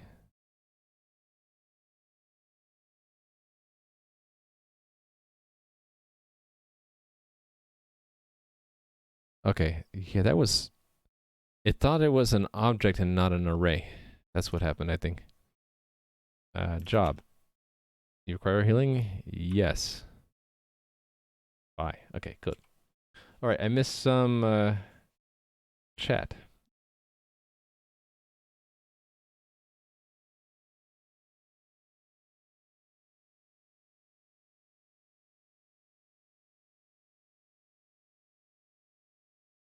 Suggestion, if you have a dialogue that mentions a keyword, it should automatically bold that. Yeah. Well, old school, like, Ultima games wouldn't do that. You just have to guess. I noticed a lot of JRPGs do that, though. And, I don't know. Let me think about that suggestion. I'll give you a point, but let me think about it. I don't know how hard I want the game to be. I guess I at least want that option. I figured that, like, if the game is hard, people will still figure it out, and then you could share it in forums or something. You +1 to Mr. Balrog? Okay. I think when you copy the NPC, convert it to an object instead of an array. Yeah, that's weird. It shouldn't have. But you might be onto something there. Let's put that in as a possible bug, and I'll copy what you had there. So copying entity may not copy array components properly. When I made a copy, an NPC, the interact component was later observed to be an object, not an array. Oh, I forgot to set the tag on it. Table. Possible bug. All right. All right. I think we're just gonna do this.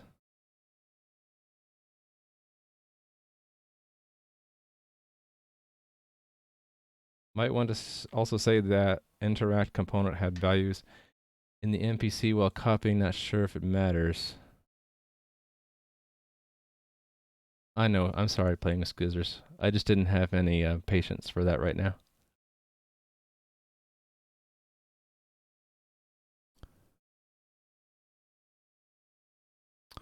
All right. I think he's ready to go, so let's take him out.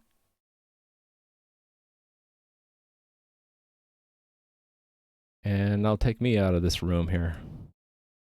It's like a little interview room, and I say, you passed the interview. Now you're free to wander around in the world.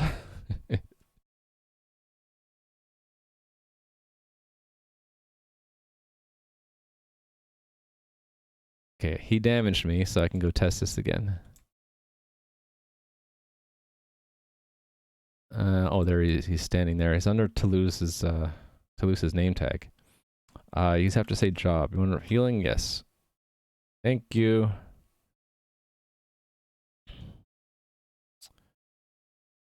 Nameplates obscure them. So do health bars.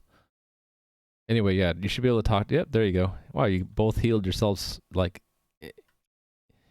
instantly. Now let me look at his interact list. Okay, you've both stopped talking to him. Hopefully that works, that if two people interact with him, they both end up in the interact list. You mentioned that you asked to do an audition for a programming job? Am I famous? No. And hello.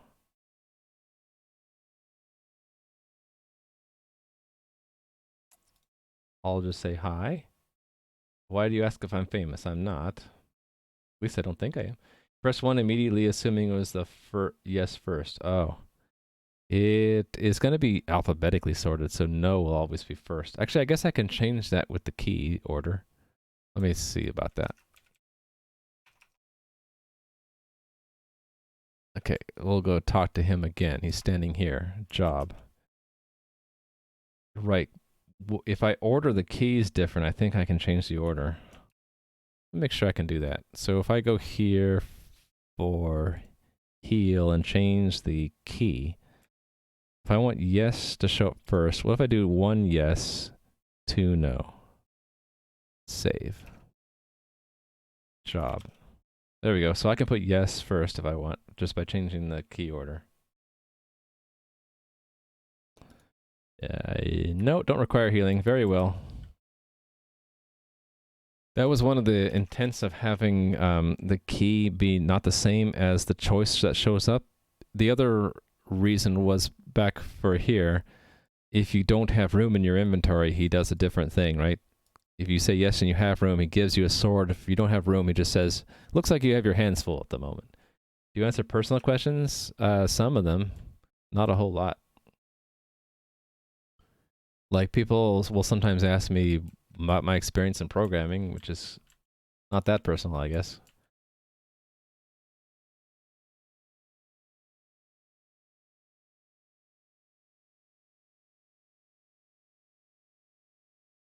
But it depends on the question. Is healing going to cost?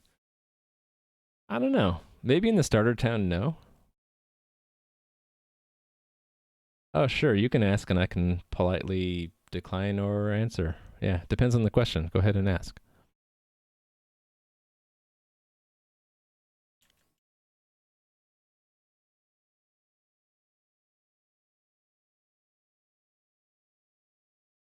I wonder if I should get rid of this now, because that's not too hard to get rid of.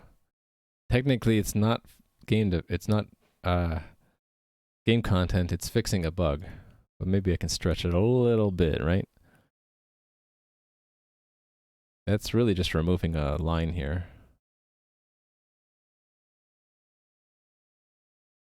Where was it? This one. Just removing that. Blink. Let me submit that and paste it back here. NPC spawning. So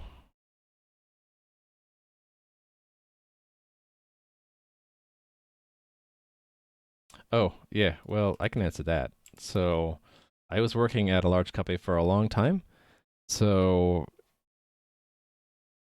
pretty much the entire time I was saving at least part of my income, and I totally absolutely recommend anyone who has a job who can do this, do it. Just save as much as you can.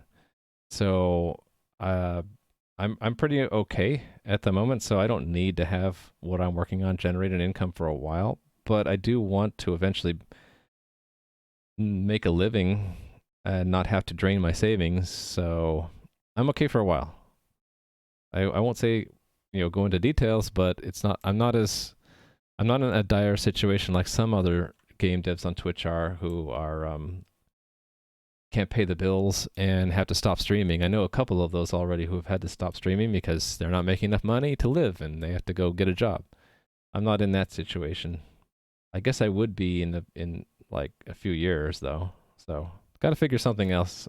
I have to figure something out in the next couple of years. Yeah, it is sad to see them leave. Well, thank you, Nomsky. Yeah, so who was it? Leland Kwong. I loved watching his stream, and he had to stop because he said, I'm out of money. I need to get a job. And he got a job.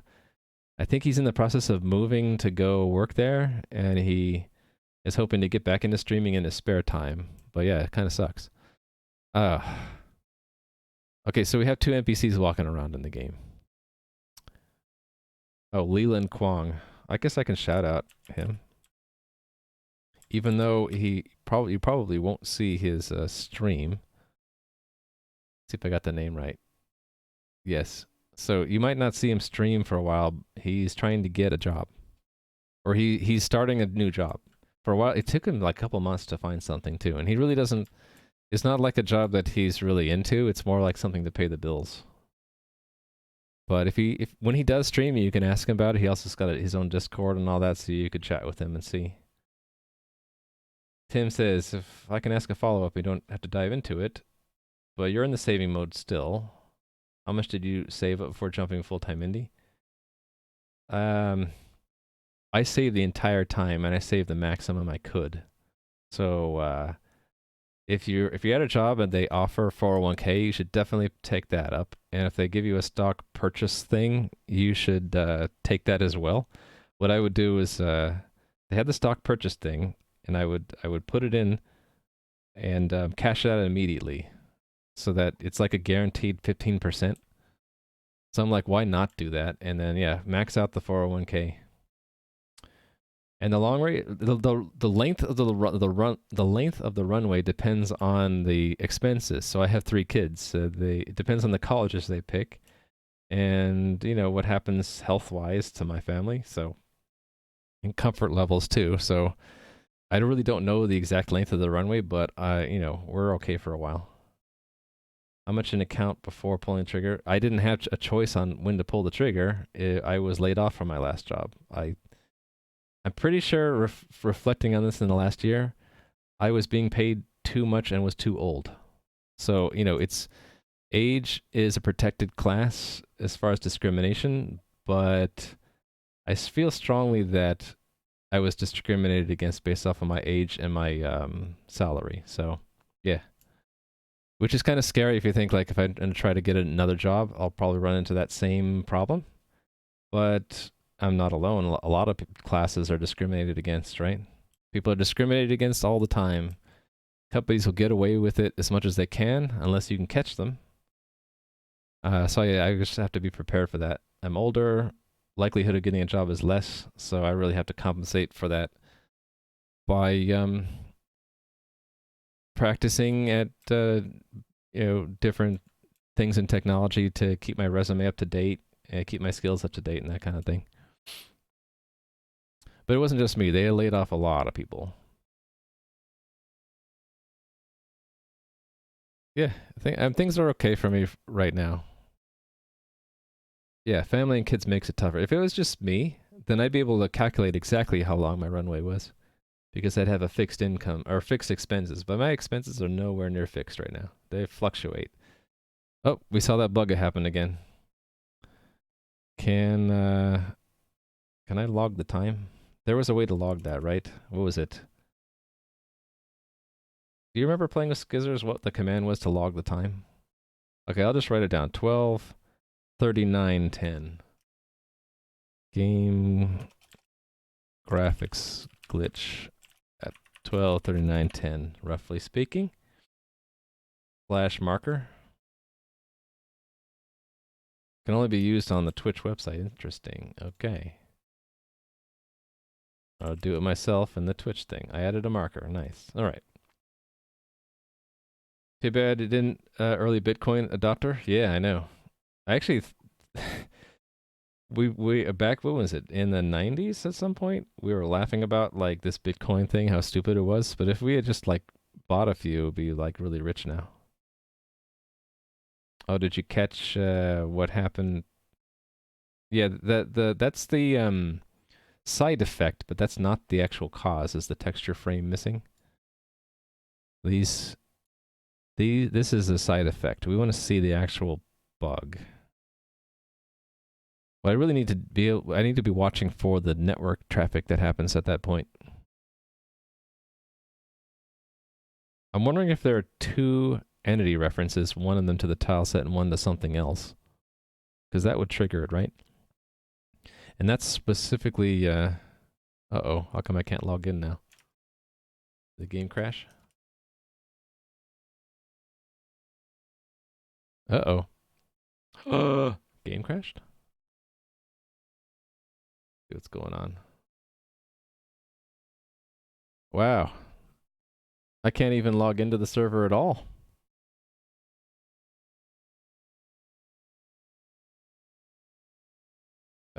Am I dropping frames?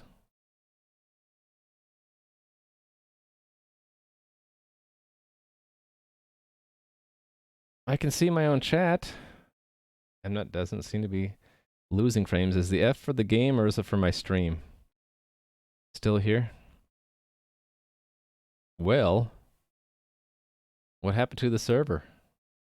It's offline, I guess. Yeah, I guess I gotta do that. It's like in some kind of infinite loop. I have to shut it down. All right, let me do this safely.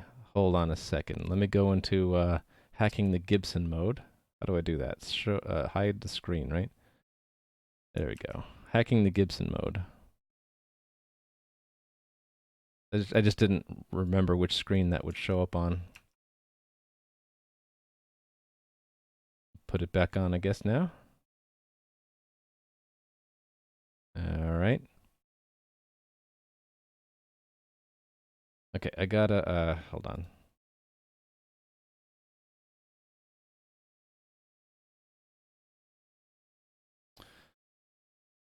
Hold on.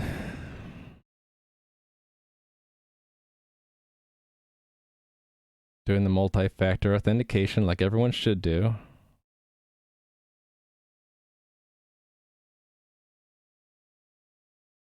I didn't want to make sure I didn't show that on screen. Okay, what the heck is going on with my instance? It's running. It doesn't seem to be burning credits.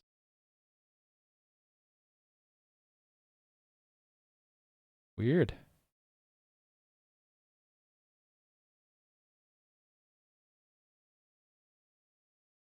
Okay, how come I can't connect to it?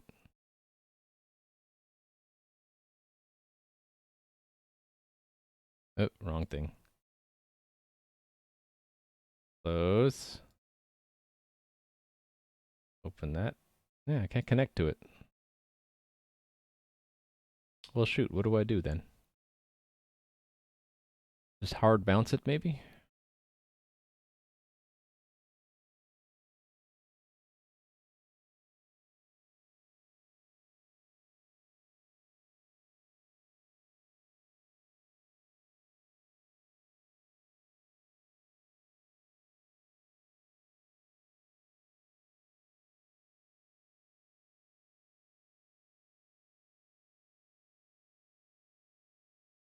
Hmm. I don't know what to do. I wonder if the IP address is it a DNS issue. That's NS lookup, right? Servers.omniarena.com. That is the IP address, and it's not secret. That's in the Amazon Web Services. That's the Elastic IP address I have. What's it? Exit. Yeah.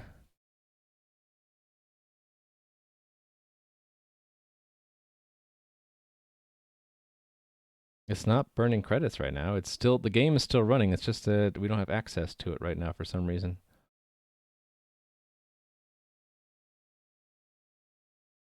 Weird. Actually, it's not collecting stats at all. It happened when?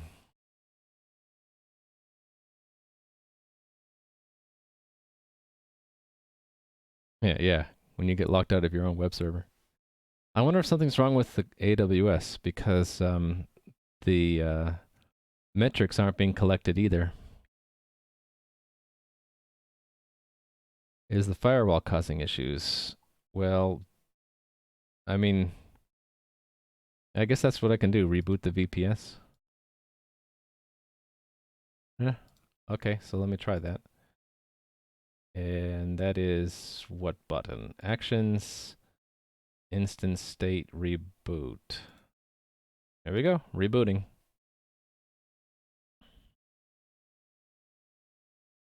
What's that link, Skizzers? I don't know what that does. Oh, that's where the marker went? Got it.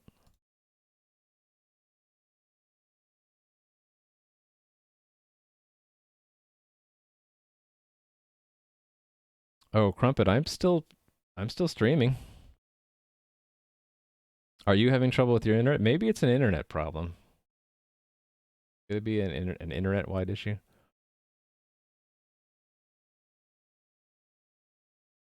I'm still online. Crumpet can't see me, and I can't see my own. I can't connect to my own server.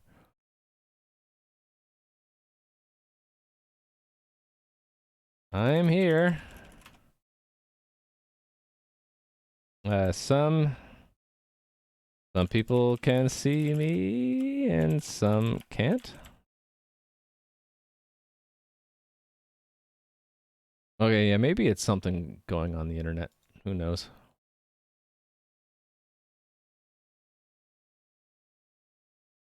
Oh, maybe it's Miller time. I can't connect to my own stuff. I can connect to the control panel, and it says it's running. Yeah, I don't know.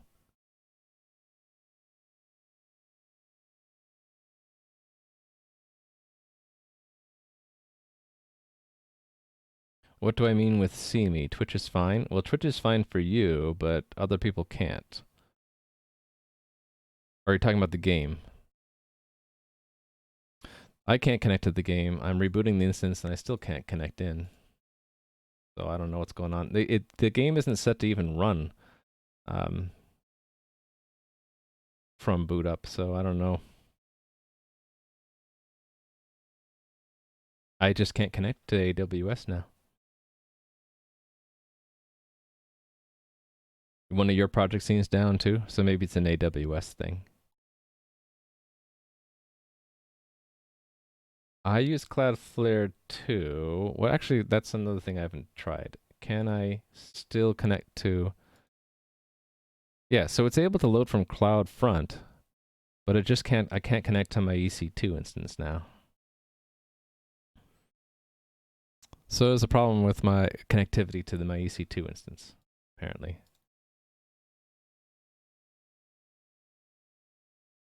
Well, shoot.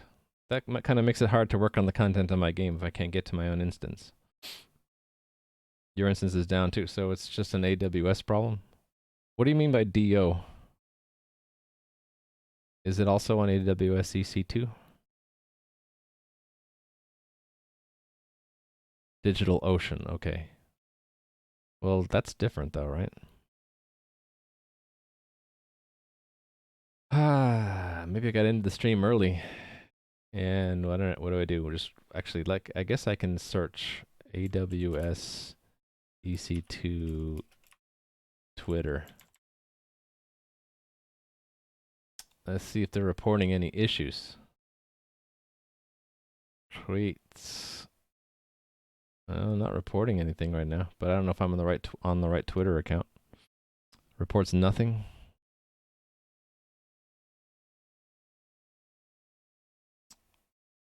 Yeah. Well, I have no idea. Man, now yours is back up. Really? Hold on. I am good now, sir, but my game does not appear to be good. I still can't connect to the thing.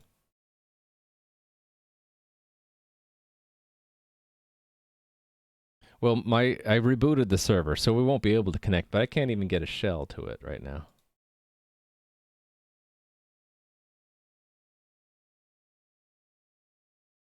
One thing I should check. I should check the my IP address might have changed, and it might not let me get a shell in, right? That would be, where is that again? It's been a while since I did this stuff.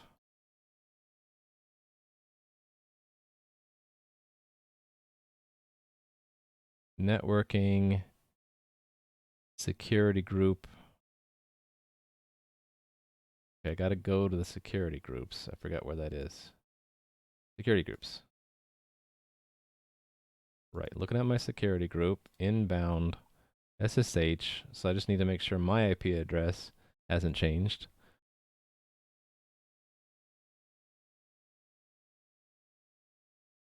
What is my IP address? Okay, it is that. And that is still the same. Okay. Huh, okay. Well, the inbound route on the SSH is still there. I just can't get in.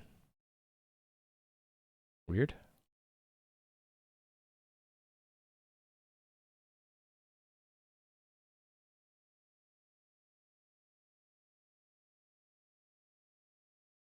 I don't know. Don't know what to say. Oh, now it's in. Okay, now I can connect back in. So what the heck? What's running on it? Nothing's running. I don't know what it is. I guess I'll just restart the servers then.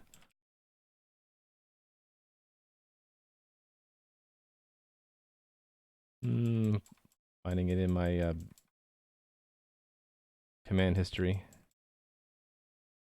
Actually, yeah, there's no screen. I have to do screen first, right? Then I can do the command to run the game. Forget the command to run the game. Right. Host is, hold on. I didn't think I would forget the name, the command to run the game. It needs the full name of the host, right? Okay.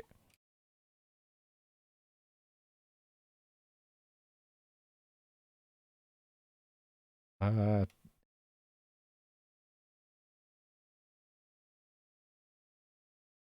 T out.text, right? Yes. Okay, launching them.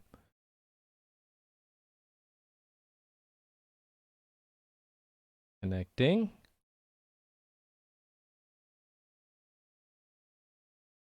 Connection established. They're up and running.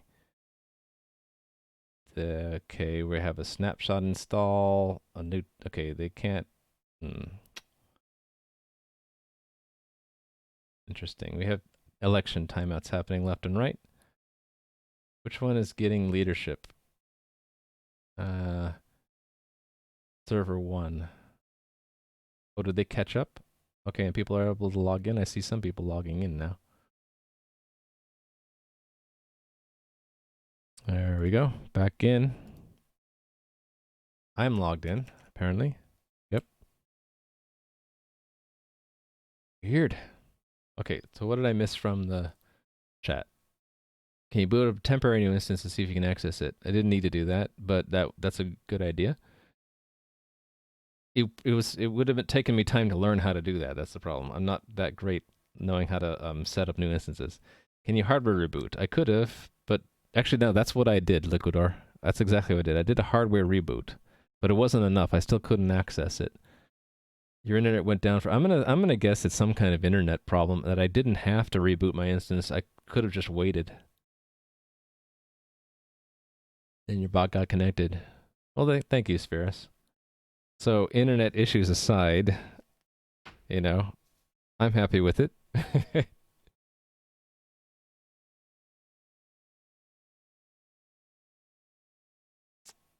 So yeah, I'm looking at the CPU utilization of the server, and it was steady.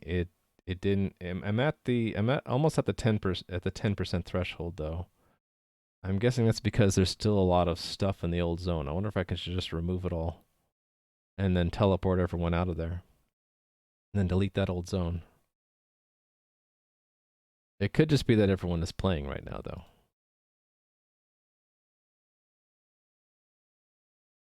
Let me see if I'm burning credits. I am not burning credits. Okay, I'm burning a few credits. But it's because it took a lot of CPU booting back up. I'm guessing this will go back down and we'll be fine. I guess I'll keep that window up though. All right. Got the link above. Did I? Oh, you captured it. You're the man, Liquidor. Or yeah, I'm assuming you're a man. You're awesome. What do we have here?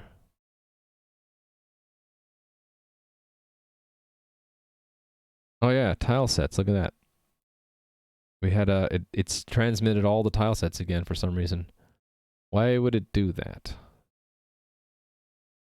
If there was a leadership change, it would do that. I wonder if that's what's happened. I wonder if the leadership of the cluster changed. Yeah, that would make sense that you get the sprites in the tile sets all of a sudden. If a new leader took over, or maybe there's a bug on a leadership change. So, oh, who are you? You get to help me out with testing something here. Okay, bye. And we'll strike all of that. There we go. Thank you for helping me test that. Don't come back now. I'm guessing they wanted to blame it on Spheris for some reason. How sad.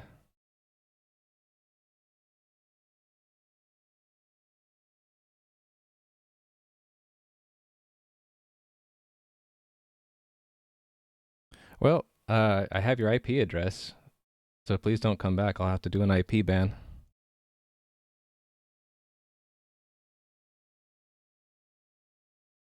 I haven't tested that in a while. Let me do that.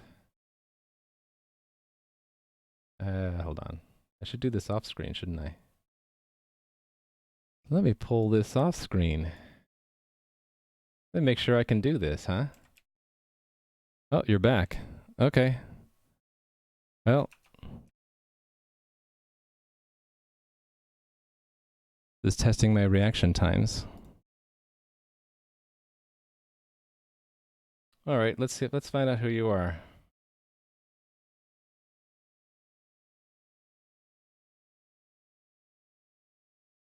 Game snapshot. Purge. Oh yeah, we can do that.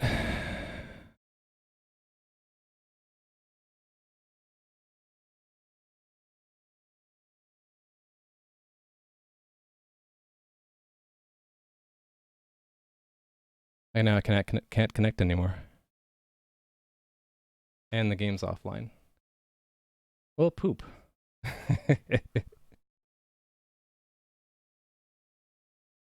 Well, no one can get to the game right now.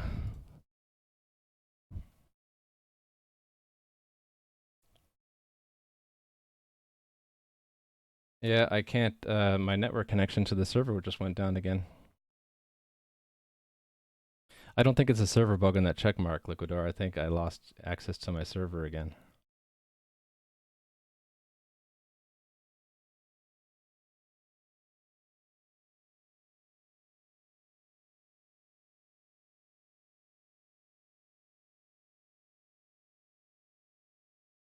Oh, you think maybe it's being attacked? I guess it's possible. Where would I see that? Network in? Network packets in, I guess? For the last hour? That's weird.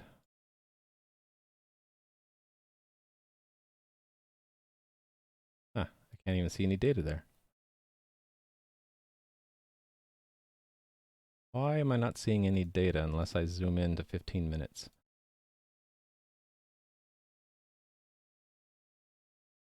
Move your screen over chat more so it can cover chat. Hey there, Whitmog. How are you doing?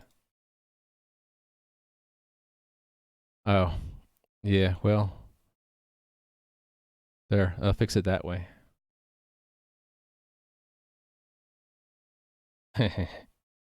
No, I'll find out who that was and then I'll IP ban them. They might be DOSing my server right now. That might be why. Oh, now I have access to it again. That's weird. Okay, well, now that I have access to it, let's find out who that is, huh? Hmm.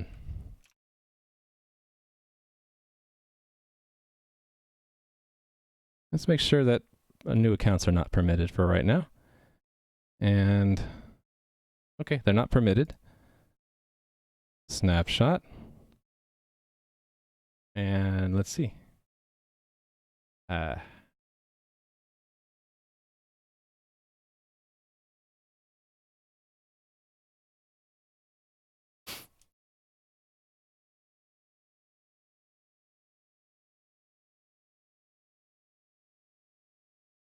right.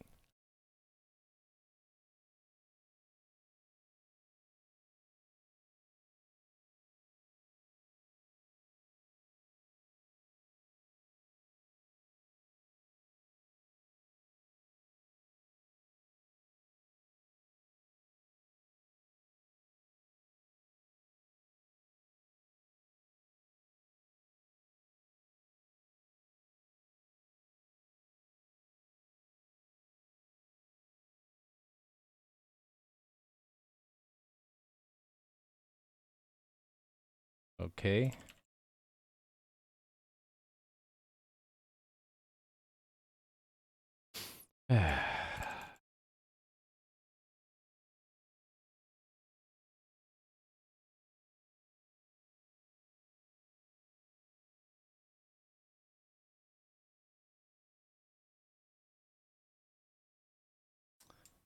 Unfortunately, did not capture an IP address.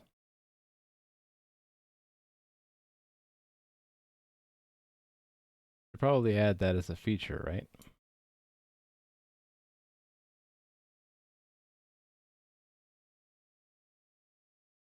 Graphics, yeah, graphics are bugged every time the leadership changes, and for some reason, one server is not running right now. Oh, it reverted back to 110. Okay, well, yeah, the cluster's having trouble. Yep, it's having trouble, so we'll just take it down. And I think leader, one of those two servers is probably fine. So let's just remove the game journals.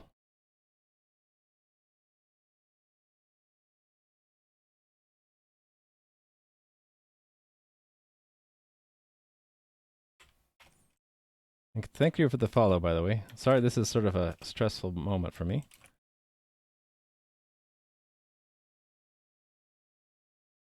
Start them back up. Oh, hold on. I need to fix something in the versions.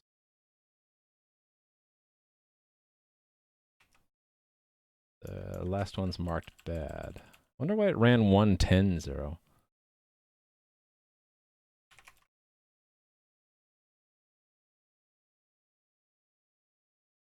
I don't know. While I'm here, let me move one of these servers off to a different port number. Actually, I know which port number I want. That's the one I want. Okay.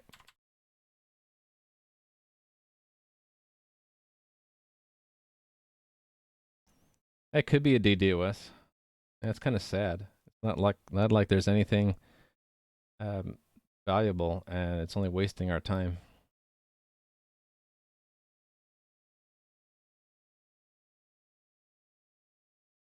All right.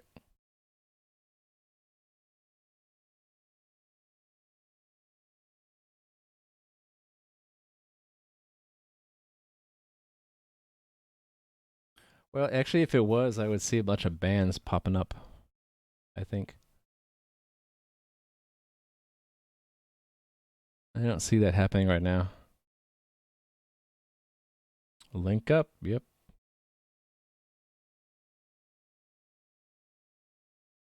We'll look at it. It's timestamp second round of frames in the graphic. Is it the same thing? Hold on. It looks teeny tiny for me. How do I make it bigger? Oops.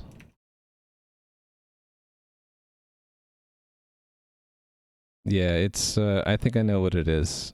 It's when a new leader takes over in the cluster, the front end gets confused about receiving the sprites and tile sets again. So thank you, Liquidor. All right, what else did I miss?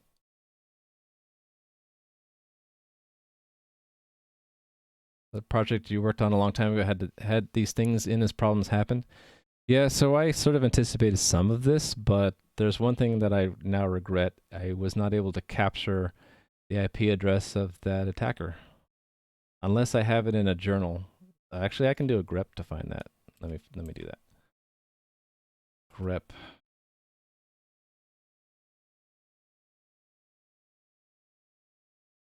Nope.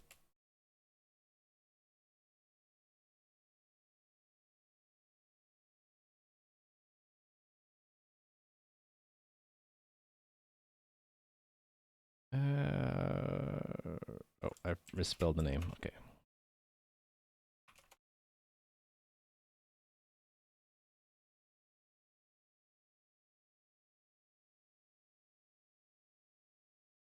Don't talk about misbehavior? I didn't think I did, although I was being attacked at the time. Do you mean don't talk about the fact that I'm being attacked? Not going to be just one? Yeah. I just, seeing that like a quick thing to do if it was just a troll would be to, not let their IP create an account in the game, right? But I probably shouldn't talk about what am going to do because they're probably watching, right? Anyway, let me go back to here. Everybody's still hanging out, right? And what's going on down here? Not much. It's too red that area of the map right now.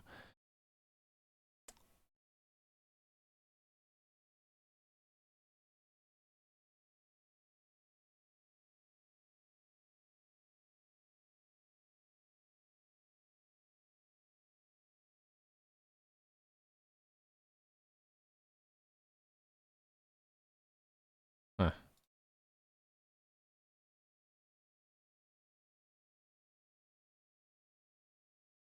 Yeah, the IP ban would just be to discourage individuals who are, you know, fighting me on creating new accounts. Found this funny picture. US East 3. It's in the bathroom somewhere. That's a good one. Thank you for that.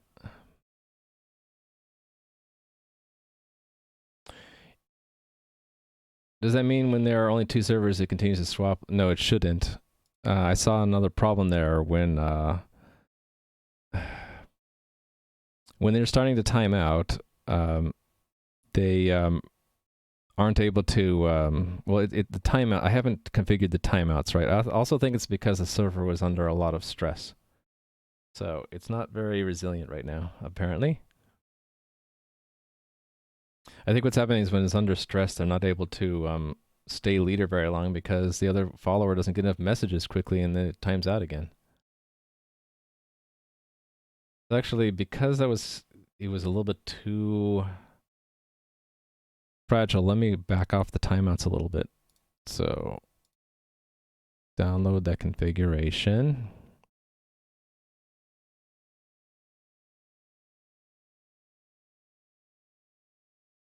What do we have for raft? Yeah, it's really, really tight right now. Let me increase this. Let me just double it, I guess.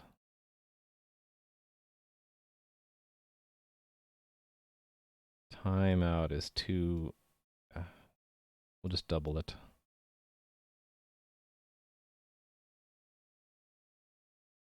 That should be good. Use that configuration. All right.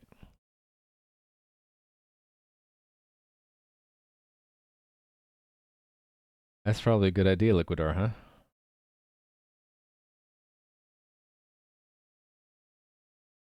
Yeah. He might be stuck. Let's see. He's interacting with 2114. Who's that? I mean, why did I say 2114? 3214. 3214 is Nom Nom Nom, who somehow got to be over here.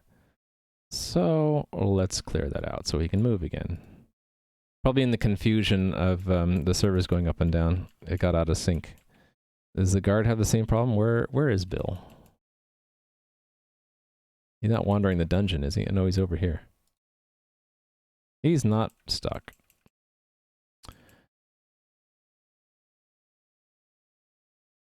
Alright. Well, I'll do that next time, Liquidor. So if you see me go BRB all of a sudden, then I'm dealing with something, I guess.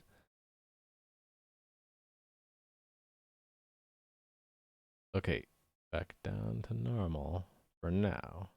I don't think I actually need to be watching in AWS, but I'll keep that up. I guess I can turn this back on for now. No, we'll leave off the rest of the day.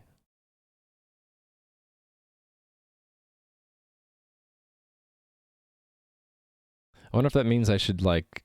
you know, I can do that. Well, no. I don't know what to do about this, then. Yeah, maybe I'll wait to talk to you guys offline about this.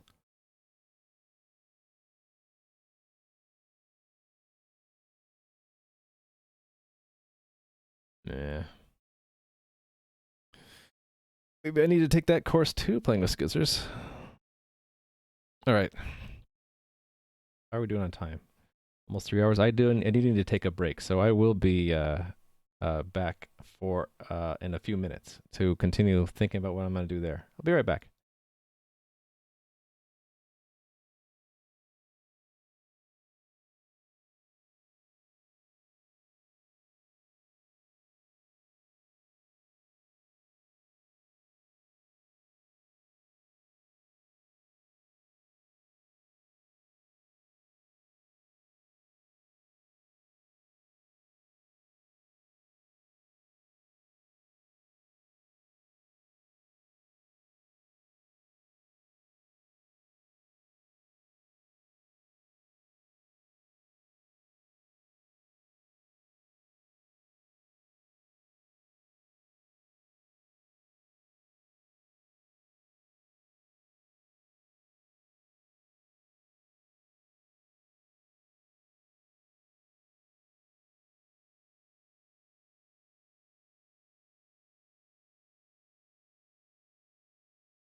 Alright, I'm back.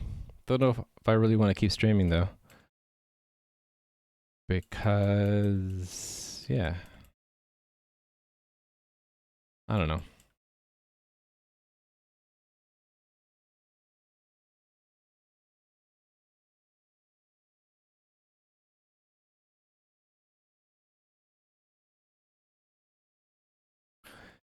I wonder if I have to make the gate for creating new accounts higher.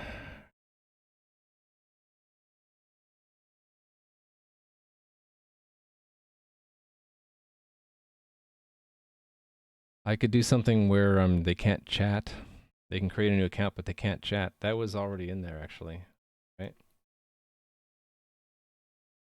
Chat.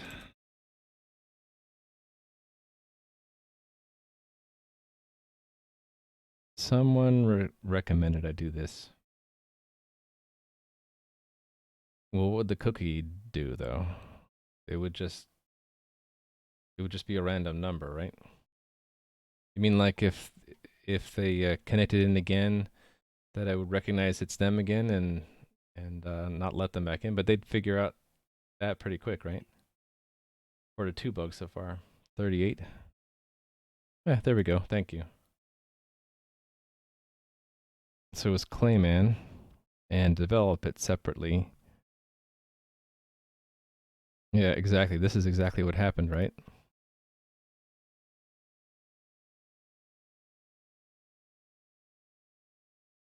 Yep, same suggestions. Yep. Hey, maybe that's what we'll do tomorrow. Well, it's actually entitled an enhancement. So it becomes a Wednesday thing. Ah, screw it. What if I just do this the rest of the day?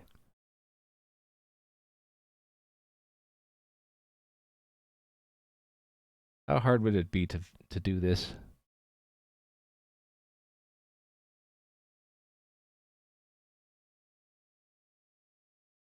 Not that hard, actually. Let me look and see what I would have to do. And I can actually deploy it now, and then I'll feel a little bit better about it. Okay.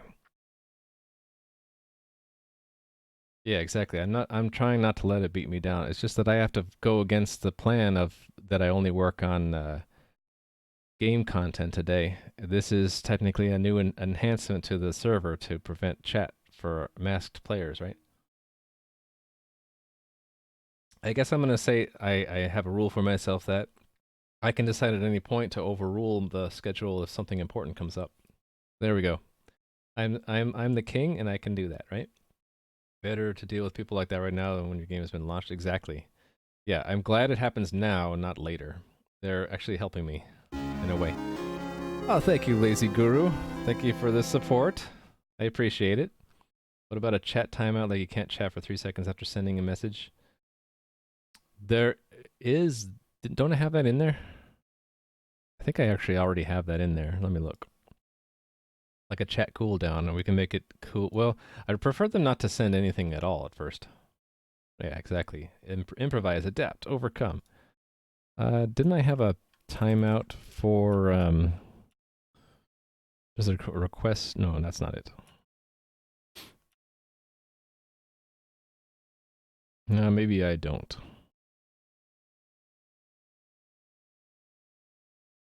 There's the too many messages threshold, but that's not it. Cat and mouse coding can take time. It's never final. It's a progress. Yeah, this is the first time my game's been attacked this way, so it's bound to happen. So I get stronger with every attack, right?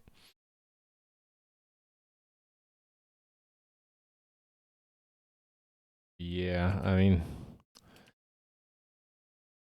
this technically would let you chat 10 messages per second, right? And not get kicked off. All right. So it's not in there. I like the idea though. Let me give you a point. And let's put this in there. New issue. Actually, there might already be an issue in here. Let me search chat. Rent chat now? Okay. Why does this come up with chat? I don't know. Wait a minute, this is already released. Yeah, released. So, oops. I want to remove this and close issue.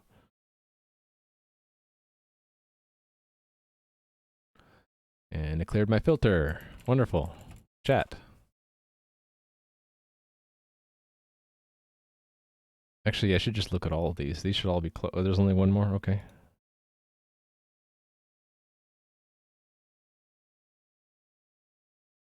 I do need to go and close the in-game tickets and market. I'll remember to do that, right? If I just look at recently closed issues.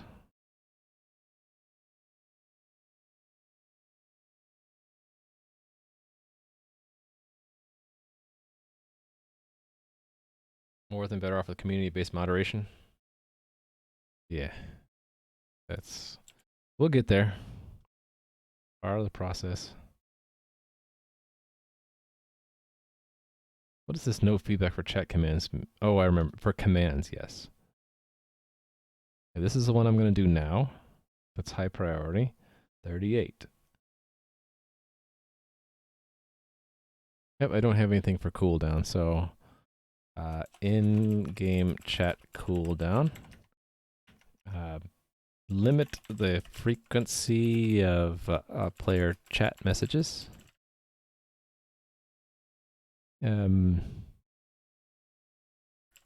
Different cooldowns based on trust level.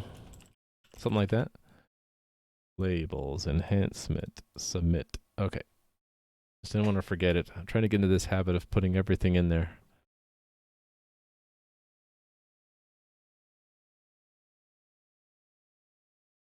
Huh. Uploaded a video about a bot trying to promote likely scam sites via Steam Workshop or Counter-Strike Global Offensive. You're very interested in watching me do what work? The cooldown stuff or the stuff I'm about to do now with the prevent chat from masked players? So, oh, the rate limiting stuff. Yeah, it's just we have a sliding window. I have some of this already, right? So I can show you what I did there. Show you and the hackers. Why not?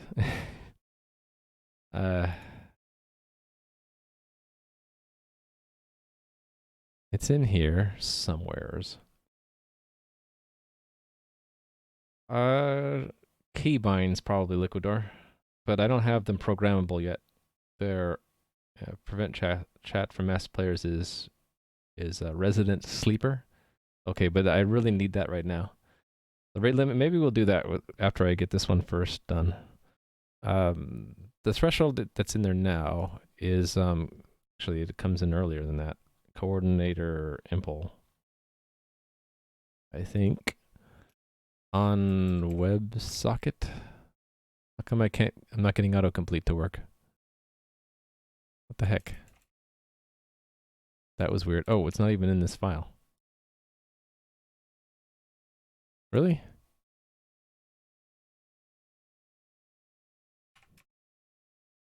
How come I can't find it?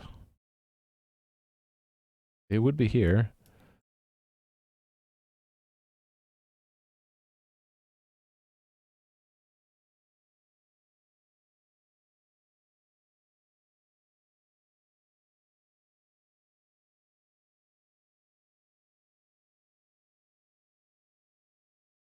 Client message handler. Okay, no, this isn't it.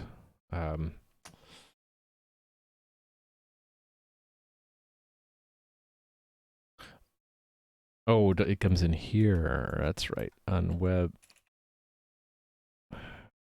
I can't find anything today. Oh my goodness. The problem is I haven't worked on this code in a while. I just don't remember where things are. Okay, bind. Try bind private. What does this do? Register resource. It's going to call WebSocket delegate, which is what? Set WebSocket delegate.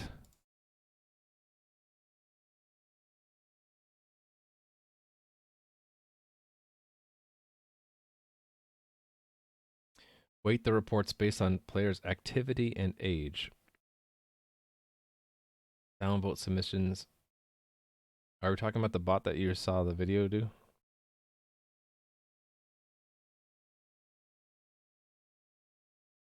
Oh, X amount of reports is auto mute. Actually, I like that idea.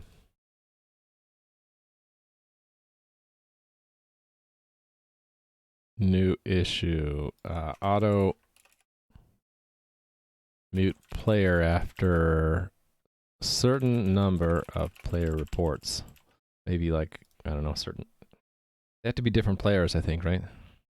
I don't know. I don't want it to be abused. Like, let's say 3 people gang together and to ban someone, to auto mute someone. Actually, I would know what happens, right? So I guess I would know if it's abused.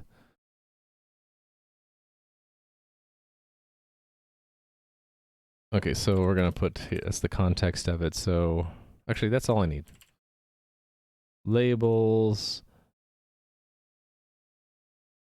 enhancement, submit.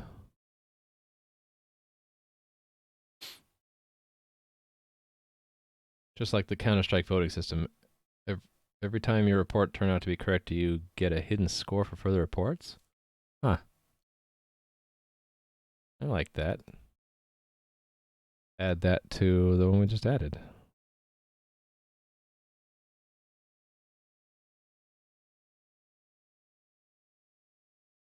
Well, someone registering a new account would have no power to report, I think. So I think that would be part of that trust system, right? Is right now we're making it so that they can't chat at all, and they wouldn't their report would mean less or something. It wouldn't be counted towards the auto mute or something like that, right?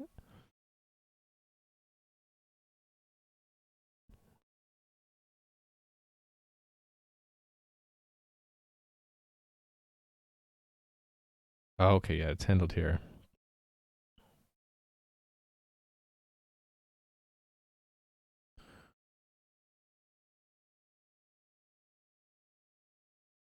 But where do I set? Hold on. I'm missing something important here. Oh, it's set in here. Here it is. Oh, it was in messaging. It was in messaging on WebSocket text. Here we go.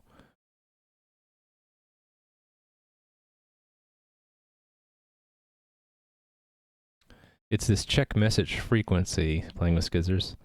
So we get a measurement period and a threshold, and we get the current time. And what we have is a DQ of times. And we push the current time into that queue, and then while that goes into the back of the queue, right? And then we're looking at the front of the queue, and we'll pop things out until the thing at the front of the queue is within the measurement period.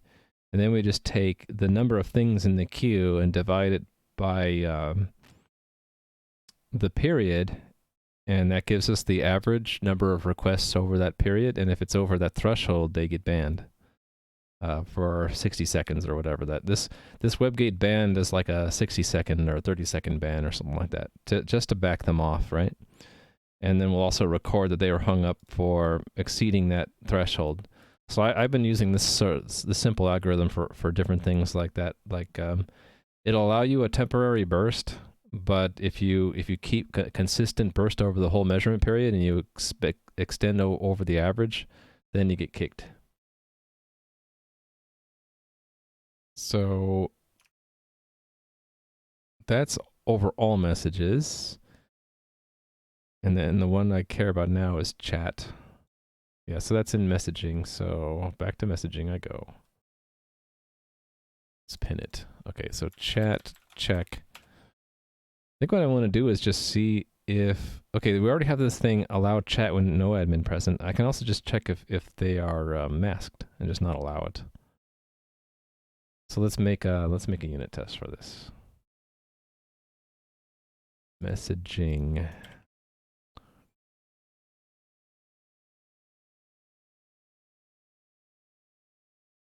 Dedicated day for misbehavior algos tools. It's just like I feel like I can't even turn on the new account thing right now without that person coming back. So I want to do this and then get back to the other stuff I was going to do. This won't be too much work, I think. So masked players cannot chat. Another day as well. Yeah, definitely tomorrow for bugs and Thursday for refactoring. I want to address some of these bugs that I've been entering today, including the misbehavior stuff. Yeah. Just this one I want to make an exception for and do it right now.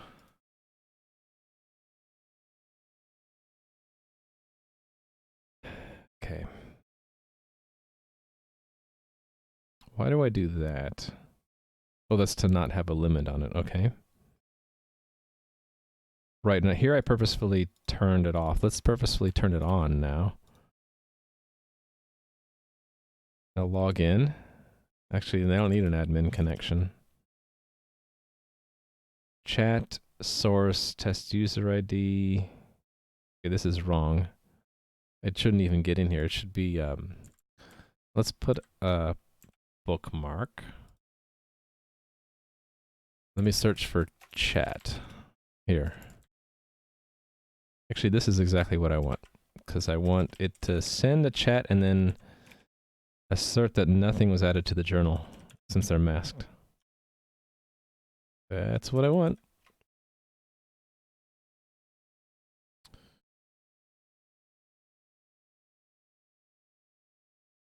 Hello. You're not allowed to say hello, because you are masked. Pineapple, huh? I agree. Pineapple is delicious. Just don't put it on pizza. Photo of your hometown? Oh, yeah. Do you miss digging your car out of the snow? You miss that? I wouldn't miss digging a car out of the snow. It looks pretty, except for when you have to drive somewhere. All right. No car to dig out? Wonderful. All right. Oh, it's still building. That's why I won't find it. Forgot about that. Okay, build is done. Please reload so I can see my test.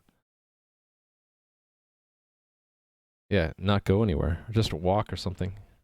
Be careful on that ice. All right. Why did it take 820 milliseconds, though?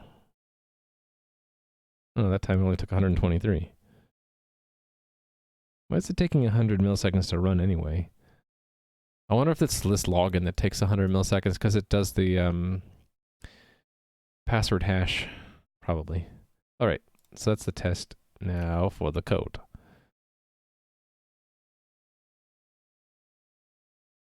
At some point I look them up, right? I guess I don't.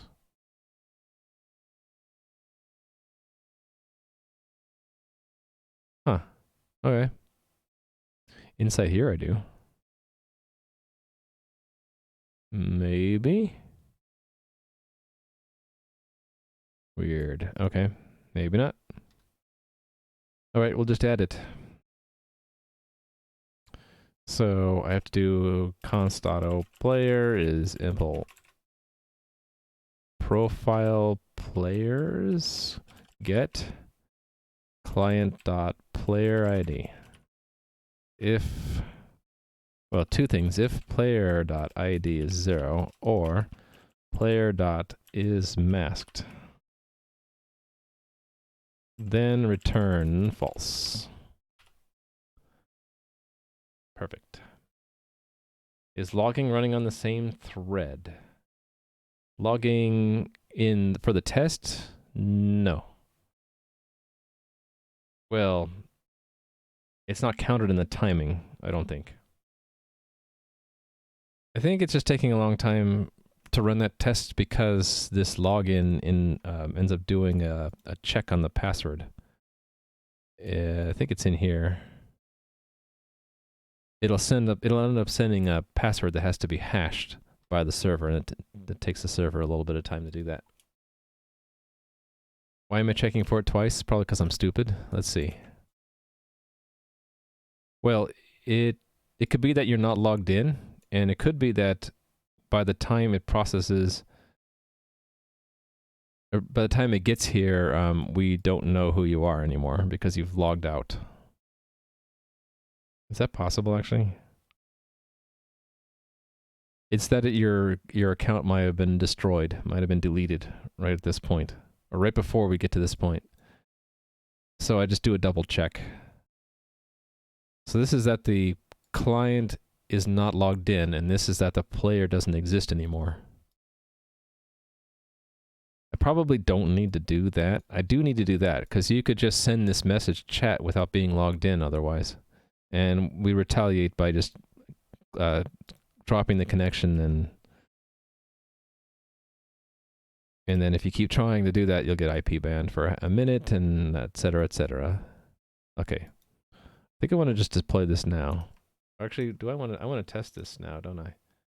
Do I have my local environment going? I do not.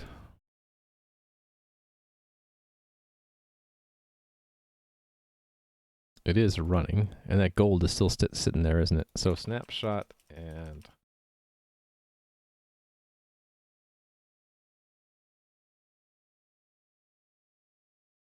pull this back on stream, and then restart it. And then I'll just make a test account and see if I can chat with either the registered account or the test account. So let's try an already registered account. Chickens. All right, chat, hello. It makes it through, right?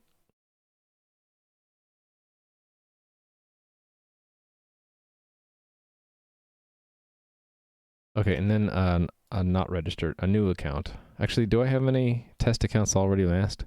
Actually, I don't have to do that. I could just be masked.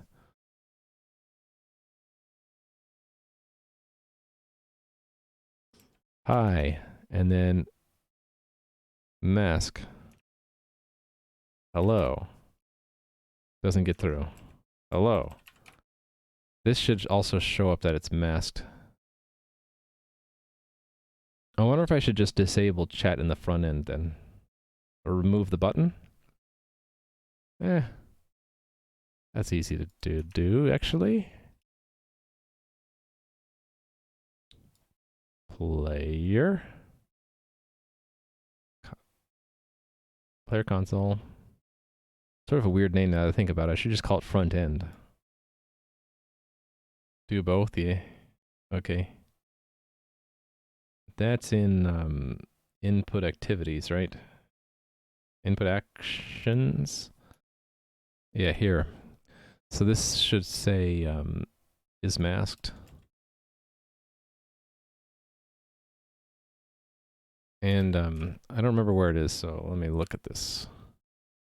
Redux. I think it's session profile or something. Yeah, is masked. State session profile is masked. Okay. And then this is not is masked, or is masked null. I'm not even going to show the button.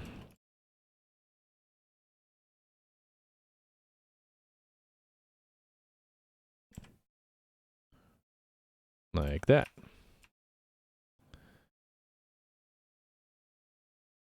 So no button, right? And then if I unmask, button shows up. Mask, no button, but it still lets me do it. So I need to prevent the chat key in the first place.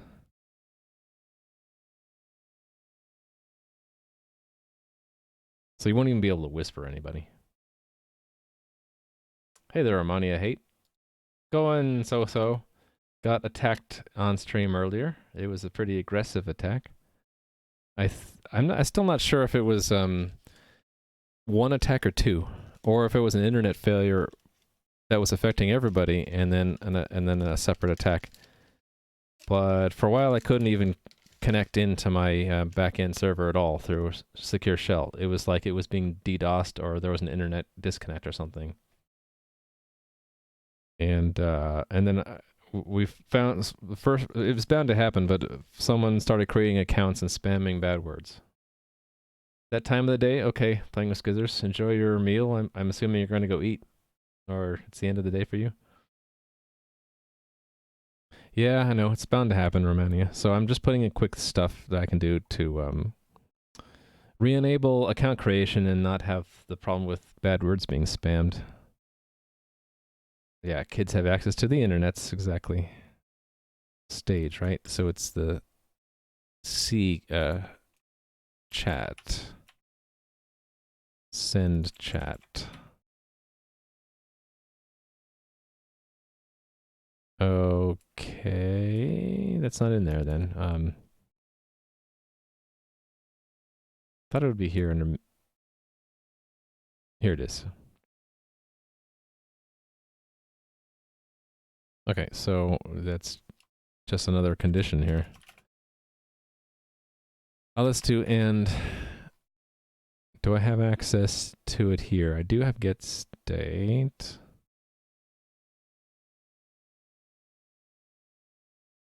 Just get access to it here. Hold on, no. I don't want to capture it by accident. I want to get it every time we get into here. So I can do it here. Is masked. Let's get state session profile is masked.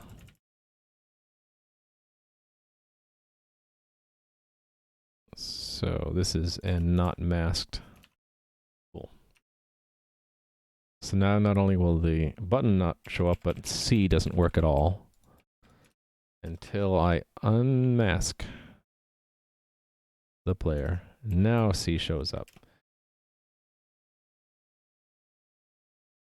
And masking them, actually what happens if they're in that context? And then I mask them. So they can still hit enter, but they can't get back now. Okay, we'll just check this in and go back to world building, I guess. Okay. I'm gonna want to patch, this is a patch, right, to the front end. Where is it? Somewhere in my buffers. I don't know where it is, so I'm gonna find it. Package.json. 124.1. Okay. Oh, I also fixed this, right? So remove diagnostic message on NPC spawning.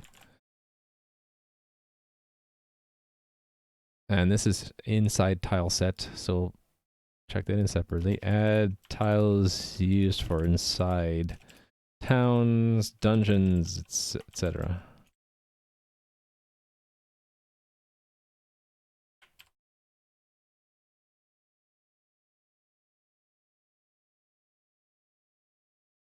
Checking this in separately, I guess. Add add. One's a test zone, the other's a real zone. Game zone information. I'll just say that. Doesn't have to be really elaborative. Okay. That's that they can't chat. These all to go together. Oops. Prevent masked players from chatting. There we go. Get tag front 124.1, right? Yep. And get push tags. And actually I might as well just bump the back end too.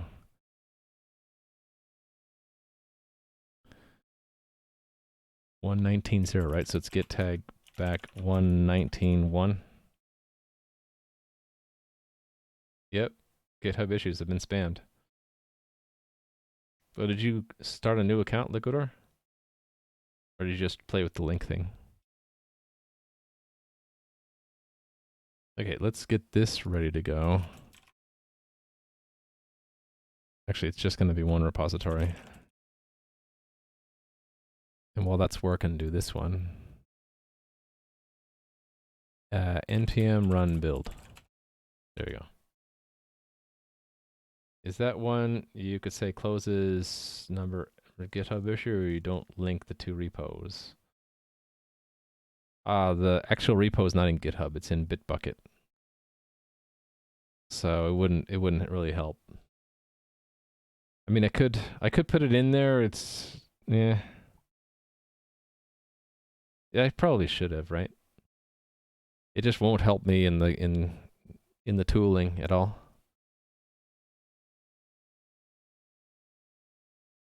What was I doing here? Oh yeah, CMake build dash release. Yes. Okay, this is already done, so we deploy it. This is done too. lpack prod, and then Python 3 tools deploy primus 1 dot what was it, 19.1, right? All right.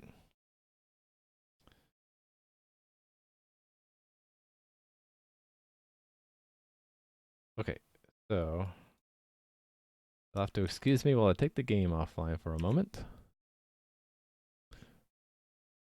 Actually, before I do that, let me update the config file again.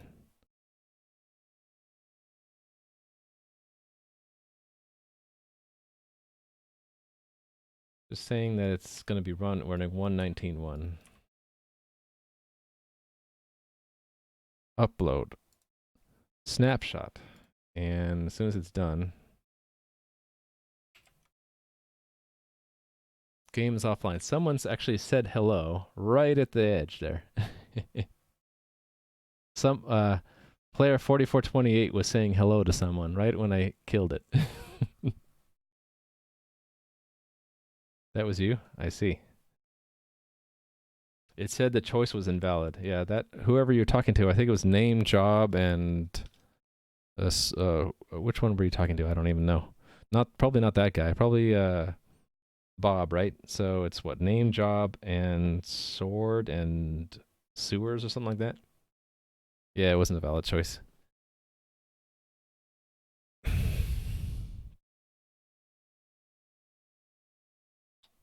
Been about 10 seconds. Start this up again.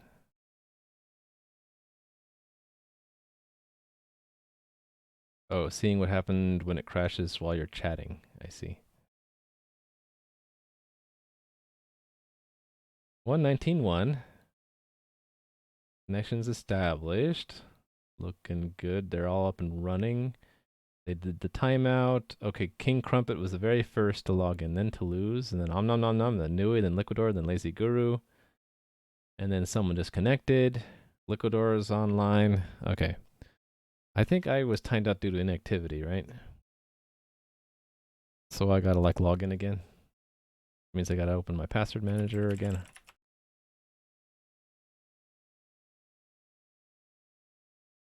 And log in.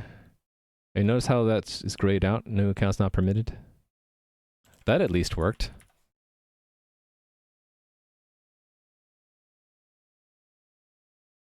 It kept you in the dialogue, but the NPC had already walked away. Yeah, I keep forgetting to note that down. The front end doesn't exit the dialogue when it should on login. Yeah, let me put that in, because I keep forgetting to put this in, right? New issue. Game front end does not leave dialogue on login. So you just have to refresh to get out of it.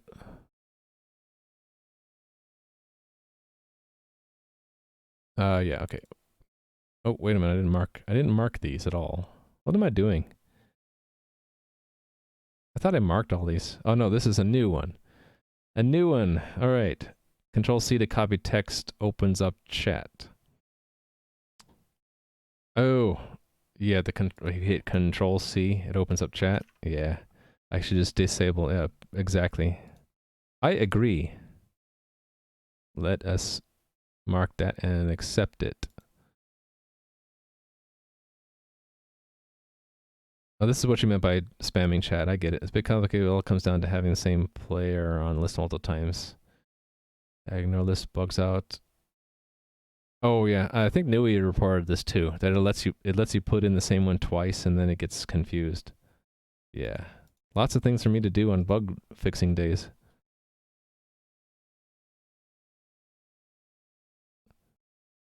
Oh, well, I didn't put a confirm in there because I figured it wasn't too hard to link it again. But yeah, I can easily make it a confirm one because that's easy now for me to do.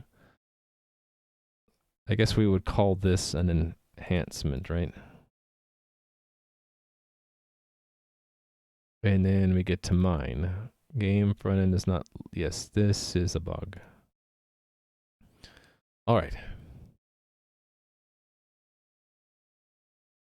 We cool now? Oh, I should test that. If I mask myself, I can't chat anymore, right? I can chat now, right? Hello? I can chat. But not for long. Mask me again. Hi? Oh, I didn't refresh this, so it's still showing this. Okay, yeah, so now I can't even hit the C button until I get unmasked. And then it appears. Okay. So now I'm feeling okay to re-enable new accounts because they can't chat and they won't. The worst they'll do is just look foolish on screen with a generic player name, right? So now that's permitted again. What if you press C not using the button? Yeah, I tested that. I was hitting C on the keyboard. The button goes away and C on the keyboard doesn't do anything while masked. Yeah. Yeah, no worries.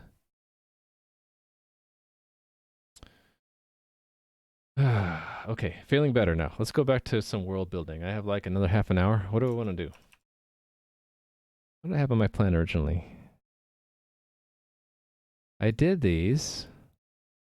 I think I'm on overtime as far as new stuff. What there was like I wanted to add trees. Maybe I'll work on adding trees to the game. Okay, how come my camera's frozen now? Something happened with the server? Hold on. No, it's just the GM's connection got the camera got cleared or something. All right. Okay, let's add trees. I feel like doing a little bit more graphics.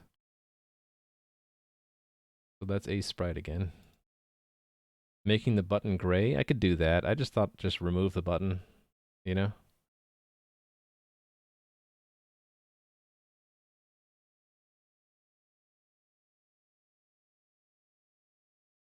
I'm actually going to keep the back end diagnostic window up on my second monitor and watch that for a while. Inside, let's go to background. Yeah, let's add trees here. So, I see the refreshes the Toulouse is doing. PW has made a good point. Don't make it disabled if the user can't somehow make it enabled. It's really just cosmetic because a hacker can just send the WebSocket message directly, so the server still has to drop it, right? So it's just a cosmetic thing just so users don't get confused thinking that they should be able to chat when they can't. One thing I ought to do though, also cosmetic, is that when you are masked, like so, right now it shows this in yellow. I should probably also say something about you won't be able to chat in game until your name is approved or something like that, right? And I think also ban should auto mask so that when they come back they'll be masked, right? Actually, they won't come back. It doesn't matter. Doesn't matter. Let me put this in there so I don't forget. Mention that you can't mention in yellow message under profile. Or let's say just mention to player or that you can't chat while masked. Let's mention this in the yellow text at the top of the profile panel. Let's also send the player in-game messages when they get masked or unmasked. Because we could have it show up here in a special color saying, you have now been masked or you have been unmasked, and it'll maybe explain what happened and why. So let's call this an enhancement. Submit. All right. Could you use a rogue-like free tileset just for now, work on functionality? Yeah, I could. Should ban also auto purge? That's a great idea because I found myself forgetting to do that, right? And I banned them and didn't purge them. Hold on a second. I'll get back to the thought that Clown of Fire had. Ban should auto purge chat. We'll call this a enhancement.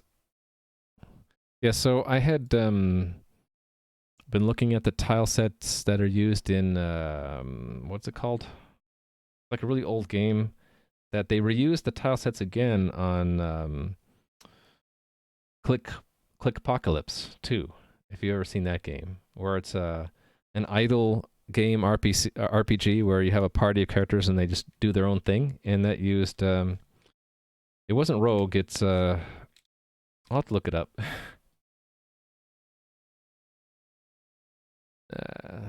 Actually, okay, cool. My AWS is stable now. Okay, so what was I looking at? Yeah, it was a Click Apocalypse. Oh, it was there. Yes. So the tile sets used in this game is copied from somewhere else, and I forget it was in game. You can get the link, or if you had to search for it outside. Yeah, so these tiles we could use too because they are publicly available. It says so somewhere here. Yes, somewhere here. Yeah, all tiles are drawn by David Gervais, published under Creative Commons license. You can download them here. Angband, that's it. So David Gervais made tiles for the Angband game, and they're basically Creative Commons, so you can reuse them. And there's like a discussion on the licensing, and at some point, like people looked into it and they figured out, or they talked to the guy and found out that it's basically Creative Commons now, so anyone can use it as long as you attribute David Gervais for drawing them in the first place. So I could use those tiles if I want. Yeah, Angband, yep. And then I think Crumpet, didn't you give me some other links too? I have them archived somewhere that I can search for. But yeah, I'm primarily going back to the tiles I had in this one because I drew these with my brother, so they're basically original artwork, and I have them, so why not use them, right?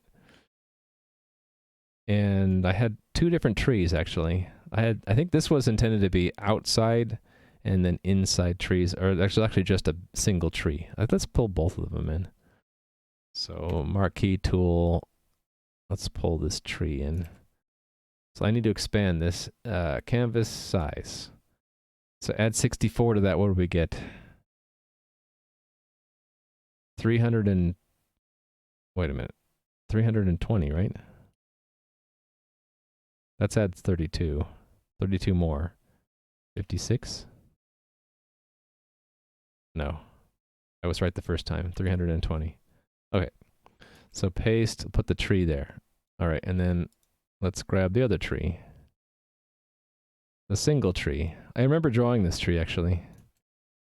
Like a teenager at the time, I think. That's why it looks so bad. You just add plus 64 and it'll do AutoCAD. I didn't know that. Does that actually work? Plus 64? No. Ooh, I can actually do it that way. That's smart. I didn't know that, Nui. Thank you very much. All right. Do I want to add any more while I'm at it? Well, let me look. I guess I could add lava. There's the fiery mountain and there's lava. Let's just do it. Actually, yeah, let's add it directly to this one. So plus 64. Oh, the wrong way. Ah. What happened? What did I do? I hit some weird button and now I can't see it. Okay, let's just not save.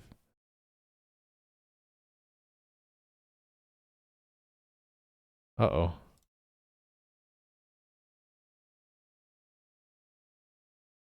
Okay, I'm back to this. Unfortunately, I lost the trees.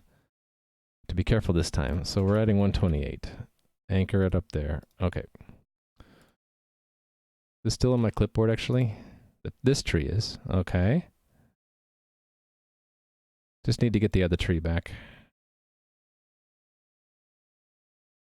I don't mind doing a little bit of extra work here.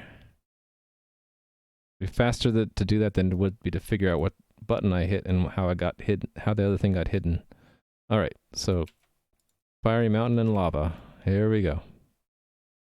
And to make the scrolling work, I have this little trick where I duplicated one tile below. Also, I can see that it draws that it's continuous that way, right?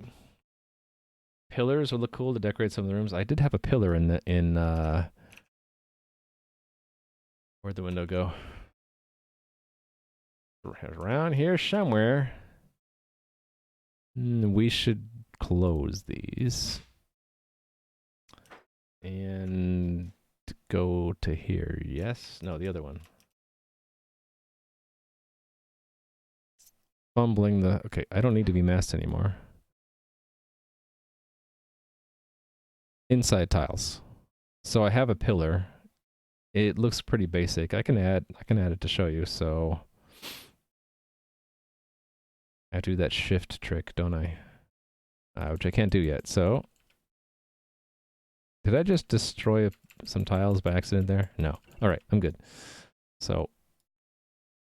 Depth 1 update, and then I can pull it in.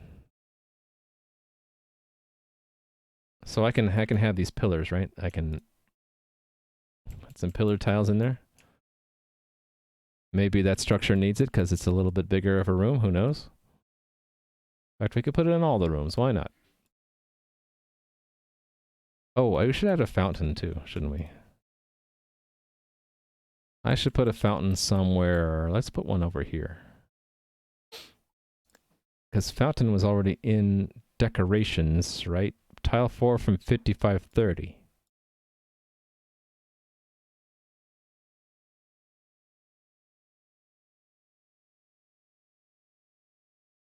I need to make this easier to do, by the way.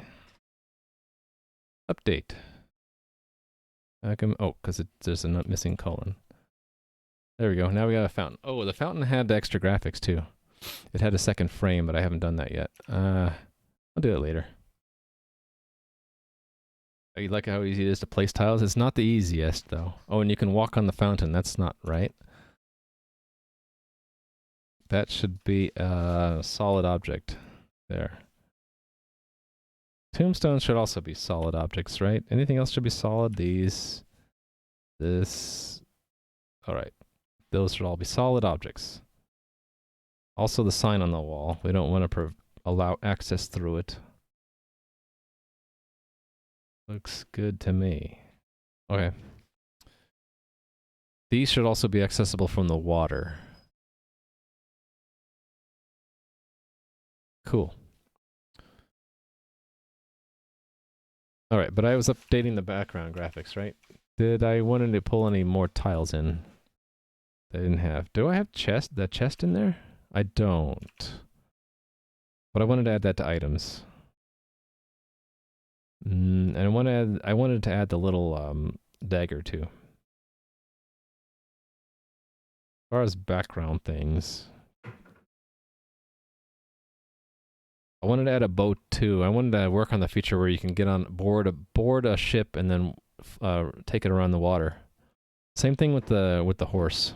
In fact, I have both the horse and the horse being ridden.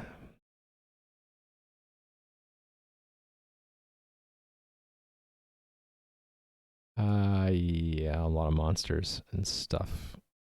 I think we're good on this tile set, so I'm going to save this, export it.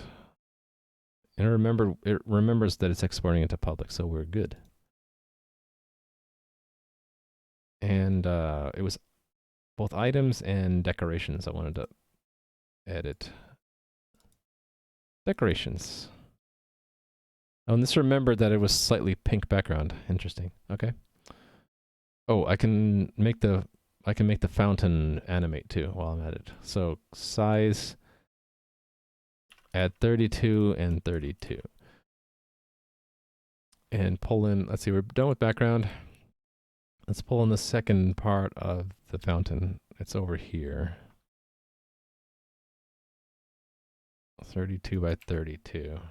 Like how the design tools are in the game itself? Yeah.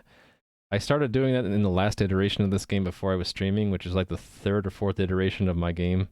Because I've been working on this since I was in high school. I've never been able to finish it. I always restart the project whenever I get pretty far in. But this is like the make it or break it time. And yeah, like last iteration, I figured out, you know, it's a waste of time to have a separate design tool from the game. I'll just build it into the game. That way, super users, like trusted players, can have access to some of the tools at some point, you know?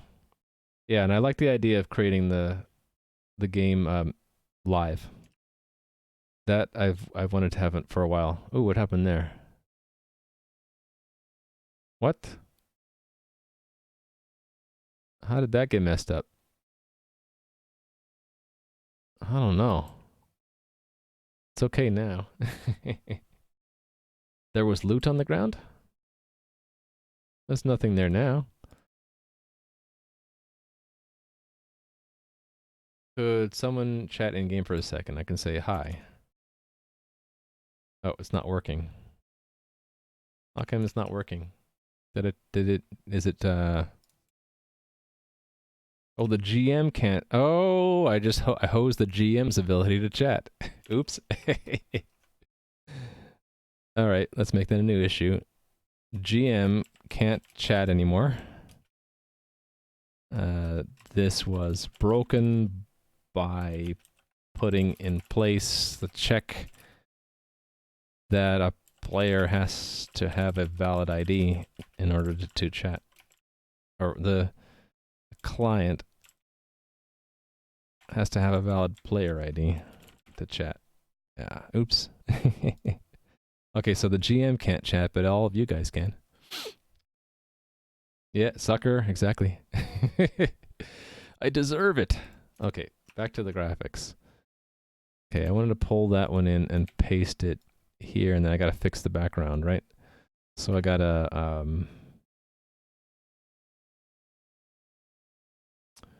what's the magic wand one? W? Actually, can I now exclude this? It's a control select? Yes, no. Alt select, no. Control shift? Nope. It's one of these keys. Oh, right button removes. Okay, so it would be shift right button.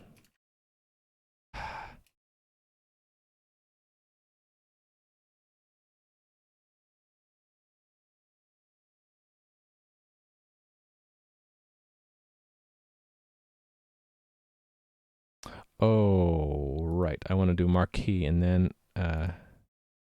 right button. So that. There we go.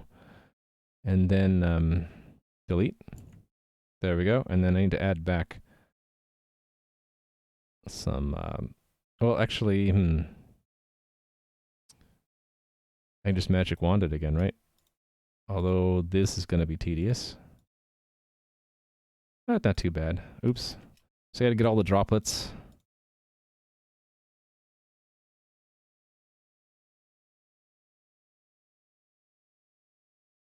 Got to be a faster way to do this, and I'm not going to learn it because I am just going to brute force the thing right now. I'll let people like Adam do this properly, and I can demonstrate how to do it improperly.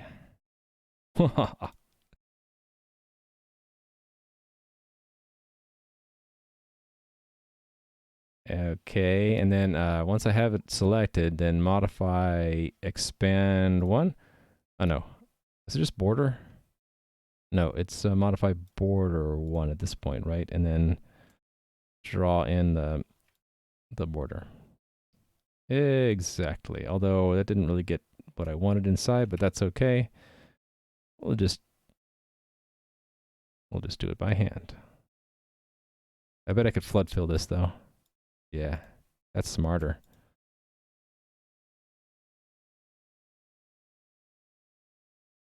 And there we go. And looks like to match the frame above, I don't have those. And a little bit of correction here. Huh. I guess I damaged that by accident. There, fix that. All right.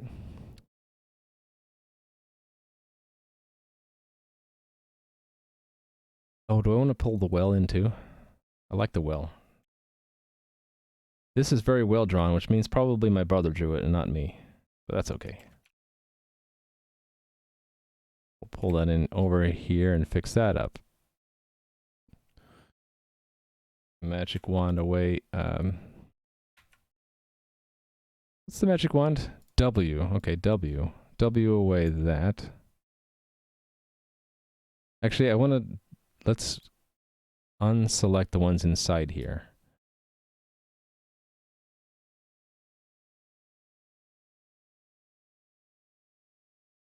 Yeah, like that.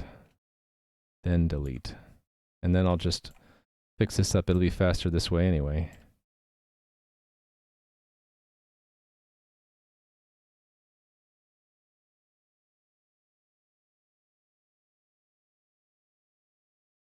And I should probably recenter it, right? Sorry, I'm kind of focused on this window. I'm not seeing chat. I know you guys are chatting. Let me get to it in a minute. Let me center this guy. Oops. Getting better with the keyboard shortcuts. Not perfect though. Let's just go one more. Then I can do that, and then that, and that, and then we look pretty good. Okay, what did I miss? There's a way to use the magic wand in a selection box. Huh. Hey there, Aaron Simpson. How are you doing? Getting Ultima vibes from the start? Well, you should, because that's what I'm inspired by. My game is been sort of a lifelong goal since I was a kid to recreate the experience I had growing up with the Ultima games, only to be able to make it myself. And this incarnation now, I'm doing it live on stream and making it multiplayer, which has its ups and downs, as we've been learning today. So Mondays for me now are trying to just focus on game content. And so I'm adding some more tiles to my game based off of the stuff that my brother and I drew when we were a lot younger. So, and I had populated the starting zone of the world. There's no NPCs yet, and the amount of tiles isn't that great, and it's missing a lot of features, but we're trying to add them in bit by bit. So yeah, let me know if you have any questions. I have a lot of commands to answer some common questions. Hey there, Threnny. How are you doing? Or is it Threnin? Threnin? One of those is hopefully correct. Oh, I wanted the chest, didn't I? Yes, I do. That was an important one to me. For decorations. Yeah, so let me expand this sprite another plus 32, anchor top left, and then we'll pull in the two... Actually, no, I want two different tiles, not an animation sequence, so another 32, please. If you'd be so kind, thank you. All right. Actually, no, I don't need that. I can put one on top of the other. Yeah, let's just do that. They don't necessarily have to be an animation sequence. So I can take that and paste it there, and then take the one next to it.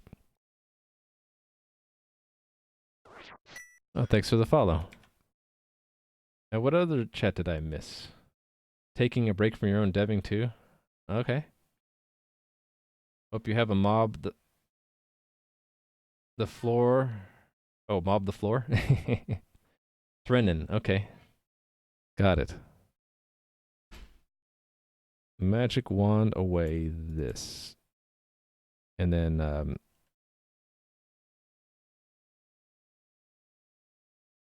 isn't there, you know what would be cool is if there was a way to just select, can I do that with lasso? I guess I can, right? I can just draw this. That's not perfect. And then can I magic wand away Oh, I can. Oh, that worked out really well. Okay, so then I just do select, modify, expand 1, select, modify, border 1, and then draw the black border around it. Nice. A little bit of imperfection there, right? And we want to fix that. Like that. There we go. All right, and then I kind of want this other chest to not look like the chest moves when you open it. So how many pixels are we off here? One. How come I can't? Oh, there we go. 1, 2, 3. 2 zoomed in. 2 zoomed in. Okay, so this bottom one needs to shift up 1. And then I can erase this stuff. And then lasso select. Actually, I can do square select, right? And then I can do the trick where I do magic wand, right click. Yeah. Expand 1, border 1. Still struggling with the shortcuts. I end up zooming out when I want to make the brush larger and smaller. There we go. And I messed that up. Little screw ups, that's okay. Yeah, I like these tricks. Yeah, where the floor was a mop, or like a chest was a mop, like the mimic. Yeah, we could do that. That'd be frustrating. You're getting attacked and you don't know where it is. It's on the floor somewhere. The floor is lava. It is different, isn't it? That needs to be sharper. Thank you. Who said that, by the way? How come I'm not seeing that in chat now? Oh, Nui. There we go. Point for Nui. All right. Is that enough, or am I missing something? Oh, I wanted to pull in. Should I pull in the table? The table looks kind of lame, though. I can do it. I need to have a better table. There's like table left half here. I think I just did this in like a minute and didn't put a whole lot of love into it. And then there's table right end. This one, which I put a little bit of time to put borders around at least. And they're designed to like kind of match up. So they should like match there. And erase this garbage. All right. The trick was marquee and then magic wand away that. Delete. Oops.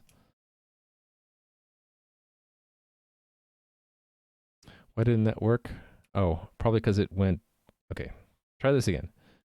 Select all those pixels and then magic wand away the black ones. Oh, it wants to pull away all of that, so I need to break that up.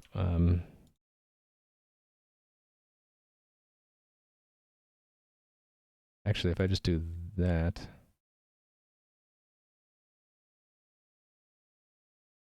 And then erase... Actually, it's gonna... okay, this isn't exactly what I want. Let's just fix it manually. Because I can just do a line all the way over there, right? And then just that, and we'll be done.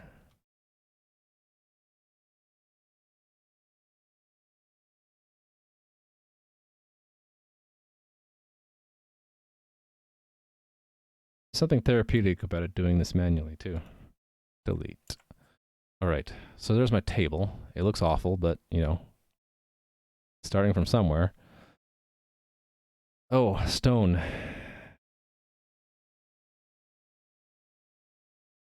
I had decorations, no, background? Inside?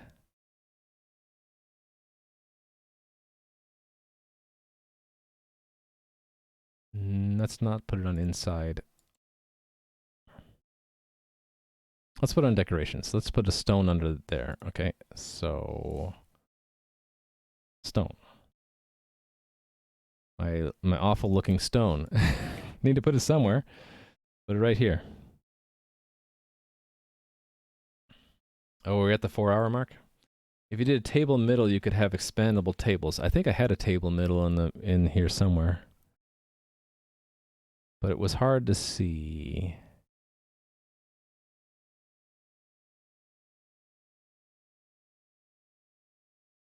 I don't see it now. Actually, here's the one that already had the border on. Oh, I had pit too. You could fall into a pit and get hurt. Yeah, let's grab the pit.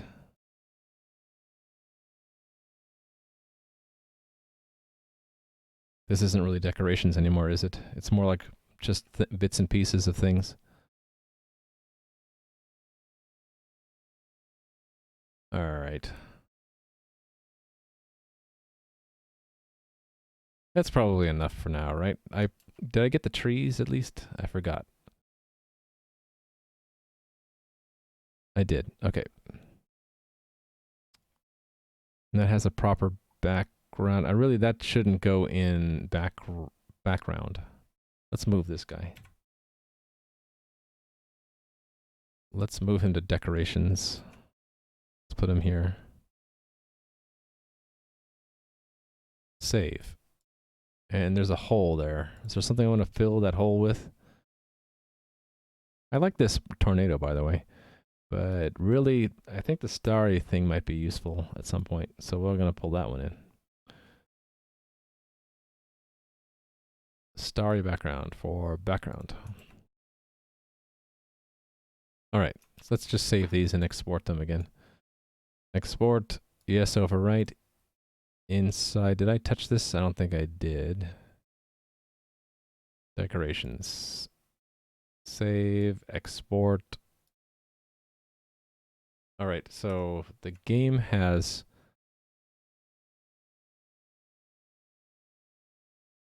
decorations and background 2. So this new one will be background 3 and decorations 2, right? AWS S3, copy, background ping to S3. Background -3, right? And then the other one was decorations.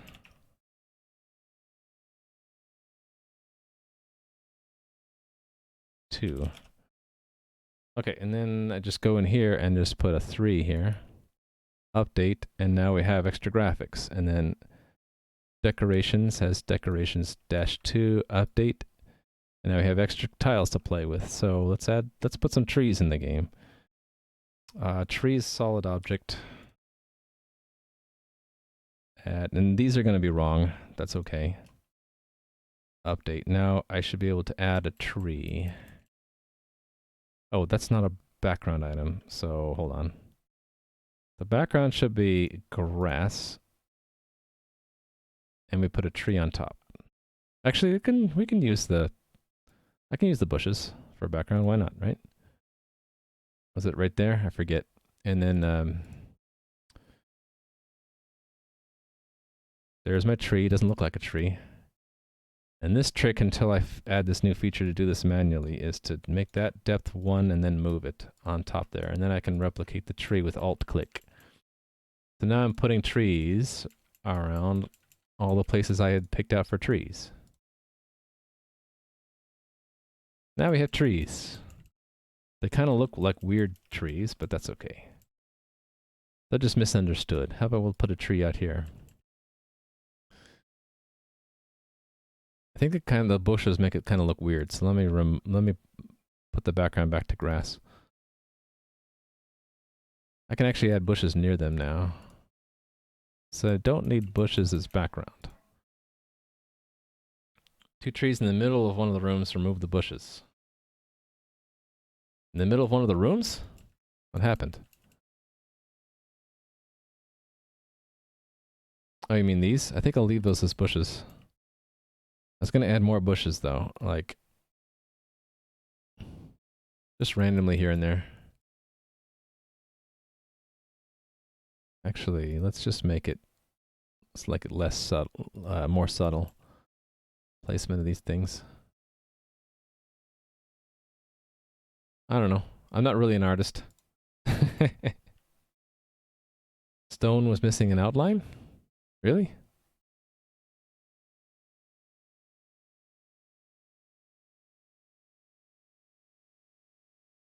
It sort of has an outline. It has sort of an outline.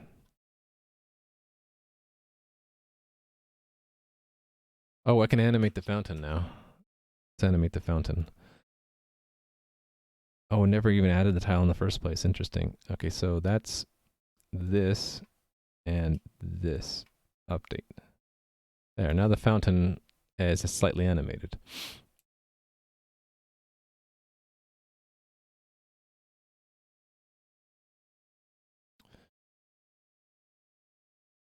Yeah, I need to fix this. It's screwing me up. Should we add some stones?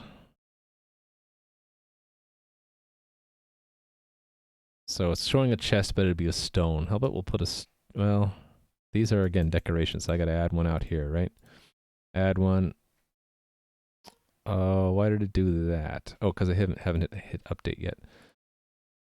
Put it on depth 1, update, and then move it over here, I guess. Put one here. Thanks for the follow. I don't know what I'm doing. I'm just randomly placing rocks that you shouldn't be able to step on. Hopefully I didn't screw that up. Just little obstacles, right? I don't know. Let's see if I did that right. I shouldn't be able to walk onto trees. There's that again. What's causing that? I don't know. It looks like it's grabbing... Is it grabbing the wrong image? Yeah, it's like grabbing it from the wrong tile set or something. It's grabbing it from inside tile set, right? The window and then the door frame next to it, it's grabbing that. It's grabbing it out of the inside tile set when it should be grabbing it from decorations.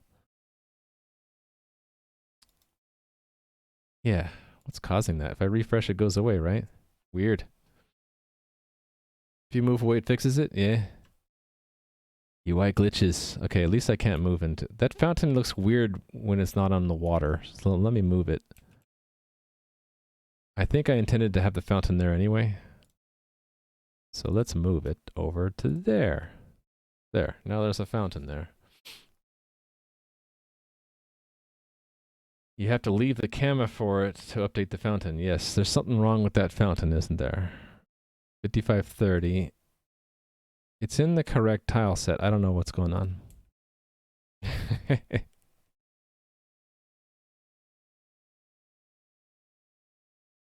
You didn't what? Oh, missed some chat, I guess. All right. Cool. We can't move into trees or rocks. This is important. All right. I am out of time. Was there anything I wanted to play with? I'll use the chest later. I want to add containers to the game at some point. Guess I could add a well. Could add a well. Why not? It's just decoration. That's the well, right? Yes. Update. All right. Put the well out here. Change its depth to 1, and then shift it back in there. And now we have a well. Oh, you guys are testing out the ignore list? I see.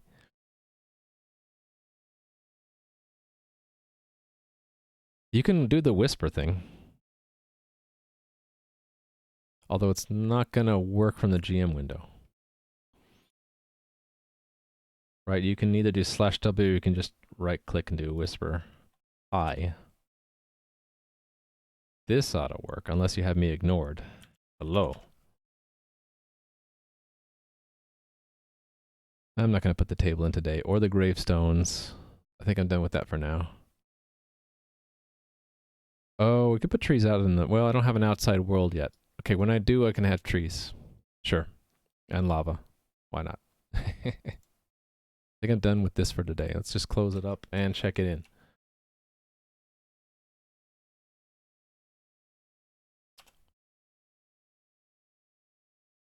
Oh, you found something? You can whisper someone you've ignored? I thought I fixed that. Hmm. Okay, I'll look into that. Okay, so this is update tile sets to add more tiles.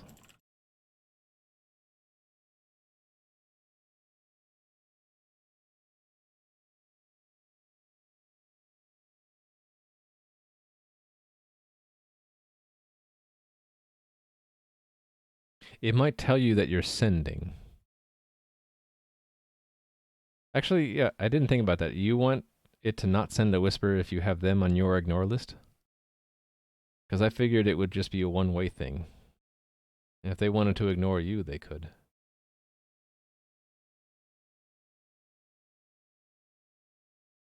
Well, if you have Nui ignored, then wouldn't it make sense you wouldn't want to get the message and then you wouldn't want Nui to know that you've ignored them, right? If you forget that you ignored them. I don't know, what do other games do? Does it like when you send a message to them, does it remind you that by the way you have them ignored, or does it just not let you send to them because you're ignoring them? I don't know. I've never actually tried that. WoW tells you? Does it tell you that the player is ignoring you? Okay, maybe that's what that issue will be then. What was that? 135.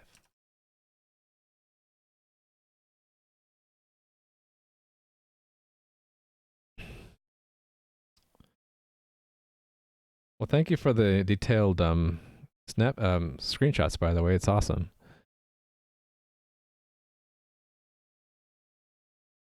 Yes, so should we build into this? Or should it be a separate thing? That issue's another issue though, I see. But you haven't made one. Oh, you already have one. You can ignore. Okay, this I know about. So let me just make another one. Player should receive feedback when their whisper is ignored. Right? Having someone ignored. Right. This is more an enhancement because it's just letting you know that you're being ignored. Whispering someone not logged in, that already works, right? So if I pick someone not logged in.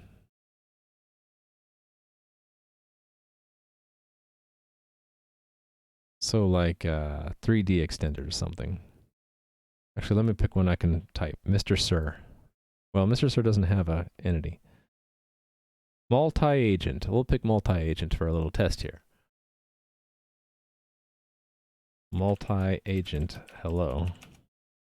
No, it should say no player whatever found. Right? Do you not see that error?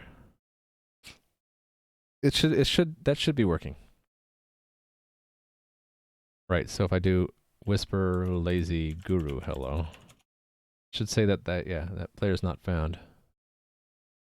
But are you saying that it should be like that for ignore, only saying not found, it should say that player is ignoring you? I just never updated, I see. Yeah. That's possible. Not found. Or whisper. Ah, yes, I never closed it. And you told me it was 97. I'm just dumb. Okay. So I just forget when I implemented this, and there's an in-game ticket for it too. You have to go to Toulouse? Yeah, I need to go too. So let me get back. I'll go through and clean up my issue list after the stream, and I need to go back and mark them and done in the in-game ticket too. There's just probably a bunch I need to clean up. Okay, so I had already checked this code in. I'm probably good to go as well. So tomorrow I'm gonna try to focus on bugs. So I'll probably go through this bug list and just pick ones that I think are important or that I feel like working on tomorrow. So yeah, again, down there in the stream panels, it has a list now of what topics I'm gonna try to hit each day. So today was game content. Tomorrow will be bug fixes. Wednesday, new features and mechanics. Thursday, refactoring, and Friday is user interface, graphics, and sound. So some easy ones to start off with. Maybe tomorrow. We'll see. You added some today. Yeah, I know. Some of them are should be really quick to get through, right? All right. Just checking to see who we can raid.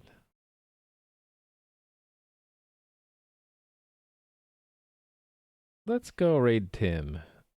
It looks like he just started or something. Yeah, he started 8 minutes ago, so this is the perfect time. He was in the channel earlier. He's developing his own game engine in C++, doing racing games. And yeah, thank you for joining me. Let's go set up this raid, okay? Quick question, when are you planning on doing a UI makeover? Well, to be doing UI work on Friday, so at least it won't be until at least Friday.